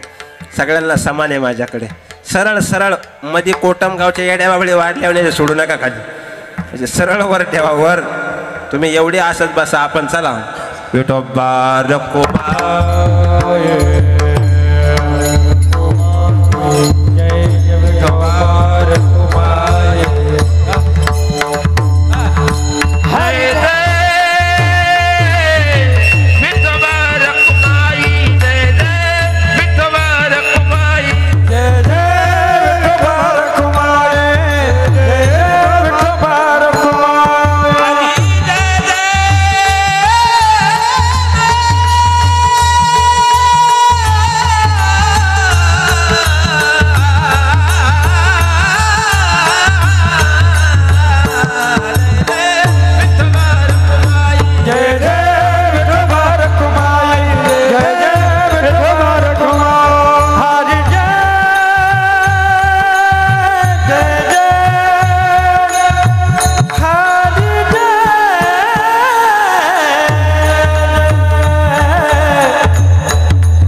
संपली. निर्धारित वेळेमध्ये अभंगाचं विवेचन मांडण्याचा प्रयत्न केला. नामसाधनेवर किती वेळ बोला गेलं तर काळा वेळा नाम उच्चारिता नाही दोन्ही पक्षे पायी उद्धरती. सगळी जाणती माणसा जाता जाता एक संदेश देऊन जातोय का. जमेल त्या ठिकाणी परोपकार करा, जमेल त्या ठिकाणी संगती चांगल्याची करा, जमेल त्याच्यात तितकं दुसऱ्याच्या दुःखामध्ये सहभागी होता येईल इतकं वागण्याचा प्रयत्न करा. पवित्र असणाऱ्या भारतीय संस्कृतीमध्ये आपण जन्माला आलेलो आहोत. महाराष्ट्रामध्ये नव्हे सर्व असणारं भारतामध्ये असणारं त्या पद्धतीचे वारे वाहू लागले. शेवटचा एक संदेश देऊन जातो म्हणजे माणसं त्या पद्धतीने चांगले राहतील. महाराष्ट्रात सध्या वादविवाद या प्रक्रियेने भरडून निघला आहे, बरोबर ना. 3 गोष्टीने महाराष्ट्र नसला, जर बारकाईने लक्ष द्या. जाणती माणसं दूषण, तरुणाई नसलंय. जाणती माणसं एकमेकातलं दूषण सोडा. मग काल एकाने कोणीतरी इंस्टाला मला सुंदर वाक्य टाकलं होतं, राजकारणामध्ये नेते कट्टर वैरी एकमेकाचे मित्र असतात आणि कार्यकर्ते एकमेकाचे शत्रू असतात. आणि हाच विधान दृष्टिकोन आता पाहायला भेटतोय. गावोगाव त्या पद्धतीने वादविवाद आहे. आणि सतत हे देशाची एक ताकद बोलतो. किरण बाबा जाऊ दे, 1 मिनटं घेतो मी. पहिल्या दिवशी थोडासा माझ्याकडून उशीर होईल, ऐका. हे देशाचं संविधान इतकं पवित्र, मी न्यायशास्त्राचा विद्यार्थी असल्यामुळे बारकाईनं सांगतो, इतकं पवित्र संविधान आहे. एका व्यक्तीला दिलेला अधिकार गाव ते दिल्लीपर्यंत तो त्या देशाचं, गावाचं, तालुक्याचं, जिल्ह्याचं नेतृत्व करतो. इतकं पवित्र असणारं आपलं संविधान आहे ना. फक्त हे पवित्र संविधान अंमलात आणण्याकरता अपवित्र पदार्थ वाटावं लागतात. हे भारतीय संस्कृतीचं सगळ्यात मोठं दुर्दैव आहे. मी काय गावात गेलं तर आपण 2 तासात काही समाज सुधारू शकतो, पण ते गाव सुधारवण्याकरता काही विशिष्ट माणसं, काही विशिष्ट पद आहे ती त्या गावाचा विकास करू शकतात. आता माणसं म्हणतात काय मतदान करायचं, काय करायचं. 100% केलं पाहिजे तर आपला देशाचा विकास होईल. थोडंसं बोलतो जाऊ द्या. देव देश धर्म टिकण्याकरता राजसत्ता आहे तितकी प्रबळ असली पाहिजे. तुकोबारांच्या पाठीमागे राजे छत्रपतींचा आशीर्वाद असल्याशिवाय तुकोबारांना फिरता नाही आले. त्या कालखंडामध्ये विरोध करणारी माणसं कमी होती का. आपण किती किंमत ठरवतोय. उगाच चंद पैशांकरता स्वतःला विकू नका. एक दृष्टांत देतो, सगळ्यांनी ऐकलेलं आहे. एवढा दृष्टांत देऊन थांबतो किरण बाबा. काही कार्यकर्त्यांनी साहेबांनी सांगितलं जा गावातले मतदान वाटण्याकरता 500-500 रुपयाने पैसे द्या. काही कार्यकर्ते गेले. तुमच्या तालुक्यातलं नाही बघा, आमच्या तालुक्यातलं सांगतोय. मला घरी जाऊन नाही द्यायचे, नाही तर गाडी अडवते. अवघड झालंय महाराज. थांबवलं महाराज त्या व्यक्तीने आणि गावात गेले. एका कुंभार बाबाच्या घरी गेले. त्याला सांगितलं बाबा हे 500 घ्या आणि साहेबांना मत करा. कोणत्याही साहेबांना, आपला एकच पक्ष पांडुरंगावर लक्ष. पण हे जागृत होण्याकरता तुमच्याकरता सांगतोय म्हणे. मग तसं कसा कुंभारदारांनी सांगितलं म्हणे ऐन दीपावलीच्या काळात माझं गाढव पडलं, म्हणलं मरण पावलं, मला पैसे नकोय, मला गाढव पाहिजे. मग ते पण साहेबांना म्हणे साहेब कुंभार बाबा थोडा जाणकार आहे आणि त्यांना गाढव पाहिजे म्हणे. म्हणे मग एक काम करा, पैसे नका देऊ, त्याला गाढव आणून द्या म्हणे. आणायला मडीला जावं लागेल. बुवा धोरणात पाहिजे ना गाढवाचा बाजार मडीला. मग कार्यकर्ते गाढव आणायला गेले. ते आणायला गेल्यानंतर ते बाजारात फिरत असताना त्यांनी बघितलं आणि एका मालकाने विचारलं गाढवाची किंमत काय. ते म्हणे तुम्ही कोण. म्हणे आम्ही अमुक साहेबांचे कार्यकर्ते. म्हणे कार्यकर्ते गाढव 20,000 रुपयाला. असं म्हणलं तर ते म्हणे 20,000 रुपये नाही. म्हणे थोडं मर्क दाखवा, फक्त विलक्षण पुरतं जगलं तरी चालेल. नाही म्हणे किमान तरी 15,000 रुपये. ते म्हणे हे बघा कार्यकर्ते गाढव शेवट 10,000 रुपयाला होईल. ते म्हणे मग काय पर्याय नाही, जास्त होत आहे म्हणे 2 मतांकरता. साहेबांना फोन केला. म्हणे साहेब म्हणे बोला कार्यकर्ते. म्हणे गाढव 10,000 रुपयाला. साहेब म्हणले परवडणार नाही, मागे या, आपण काहीतरी मांडोली करू. मग असणारे सर्व मिळून साहेब आणि कार्यकर्ते ते कुंभार बाबाकडे गेले समजावण्याकरता. प्रमुख होता तिथला. ते म्हणे कुंभार बाबा म्हणे मग साहेब कार्यकर्ते गाढव आणलं नाही. नाही आणलं म्हणे. का बरं नाही. म्हणे गाढवाची किंमत 10,000 व तेवढी परवडत नाही. ते म्हणला साहेब आणि तुम्ही सगळे कार्यकर्ते गाढव जर 10,000 रुपयाला आहे, जगात ज्याला बुद्धीच नाही त्याची किंमत जरी 10 आहे आणि जगातल्या सगळ्यात बुद्धिवान माणसाला तुम्ही जर 500 रुपयात घेत असाल तर आपली लोकशाही किती खालवली. हा विचार आहे. तुकोबाराय म्हटले आमच्या बाबतीत कसं जरी घडलं तर आम्हाला अग्नीच्या रूपानं जसं प्रज्वलित ताकद आहे तशी या नामाच्या साधनेनं आम्ही झालेले. आमच्यामध्ये एक धरला चित्ती एक गावे आम्ही अनेक ज्ञानोबा साधन या प्रक्रियेनं आणि या नामस्मरणाच्या ताकदीनं आमची अवस्था काय झाली. झालो अग्निरूप लागो नदी पाप पुण्य अंगा. तू कामने झालो अग्निरूप.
कले आलो सर्व अलंकार आनंदे निर्भय डोल तसे जाता जाता विनंती करतो जमेल त्या ठिकाणी परोपकार करा जमेल त्या ठिकाणी संगती चांगल्याची करा जमेल त्या तिथे संस्कार देण्याचा प्रयत्न पुढच्या पिढ्यांना द्या. कलियुग फार बरं पटत चाललेले आहे. मी प्रत्येक गावात 2 पिणारे पकडतो हा मा नेहमी तुमच्या गावात सुद्धा पकडणार आता जाता जाता. पकडू का माता भगिनींनो तुम्ही हा म्हणा म्हणजे मी जाता जाता मार खाऊन जातो.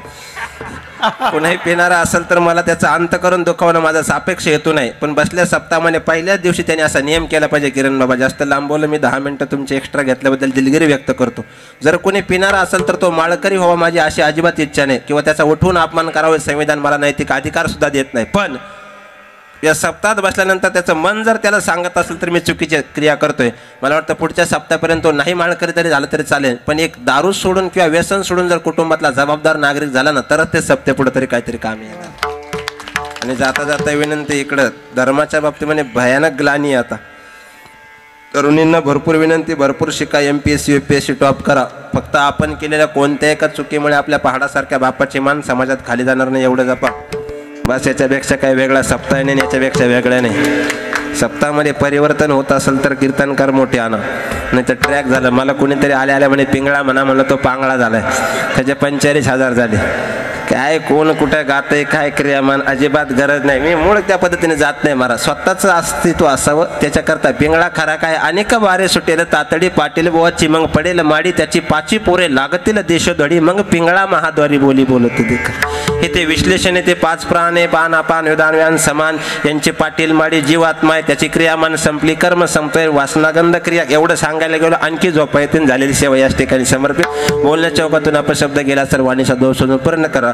सर्व गुणीजन गायक वादकांना सर्वांना लाख लाख धन्यवाद. आणि इतक्याच ताकदीची माणसं आपण सांभाळता तुम्हालाही धन्यवाद देतो. तरुण पिढीनं महाराष्ट्रातील सगळे विद्वान रत्न या यादीमध्ये आहे. मी प्रचलित नसेल एवढं पण मी रोज यांच्याच यादीमध्ये असं काय डोक्यात आणू नका.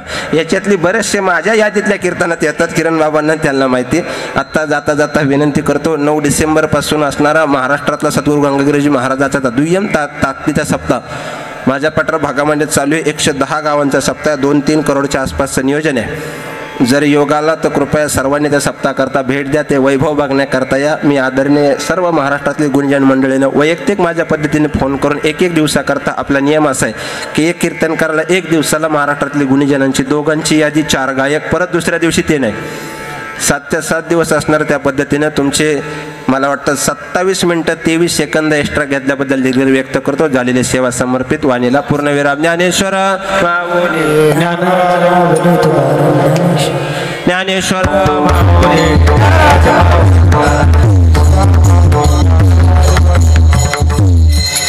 आई माईचा सागर म्हणाला त्या माय आता ऐकणार थोडी आपल्यावर कोणाला असं आहे का आवाजामुळं एक म्हणायचंय का माझा गेला नाही इकडं.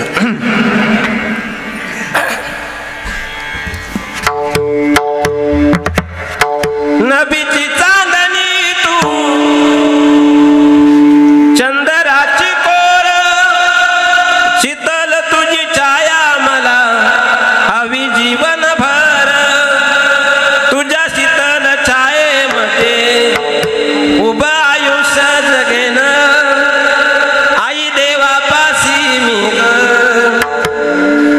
तुलाच गमागे नाही माझी मायेचा सागर दिला तिने जीवनाकार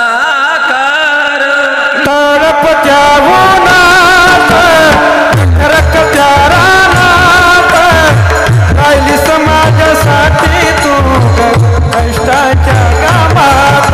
कधी मिळेल उपवास कधी घडेल उपवास ओल्या मातीत तोंडात ताना उडविले कास. आई माझे मायेचा सागर दिला तिने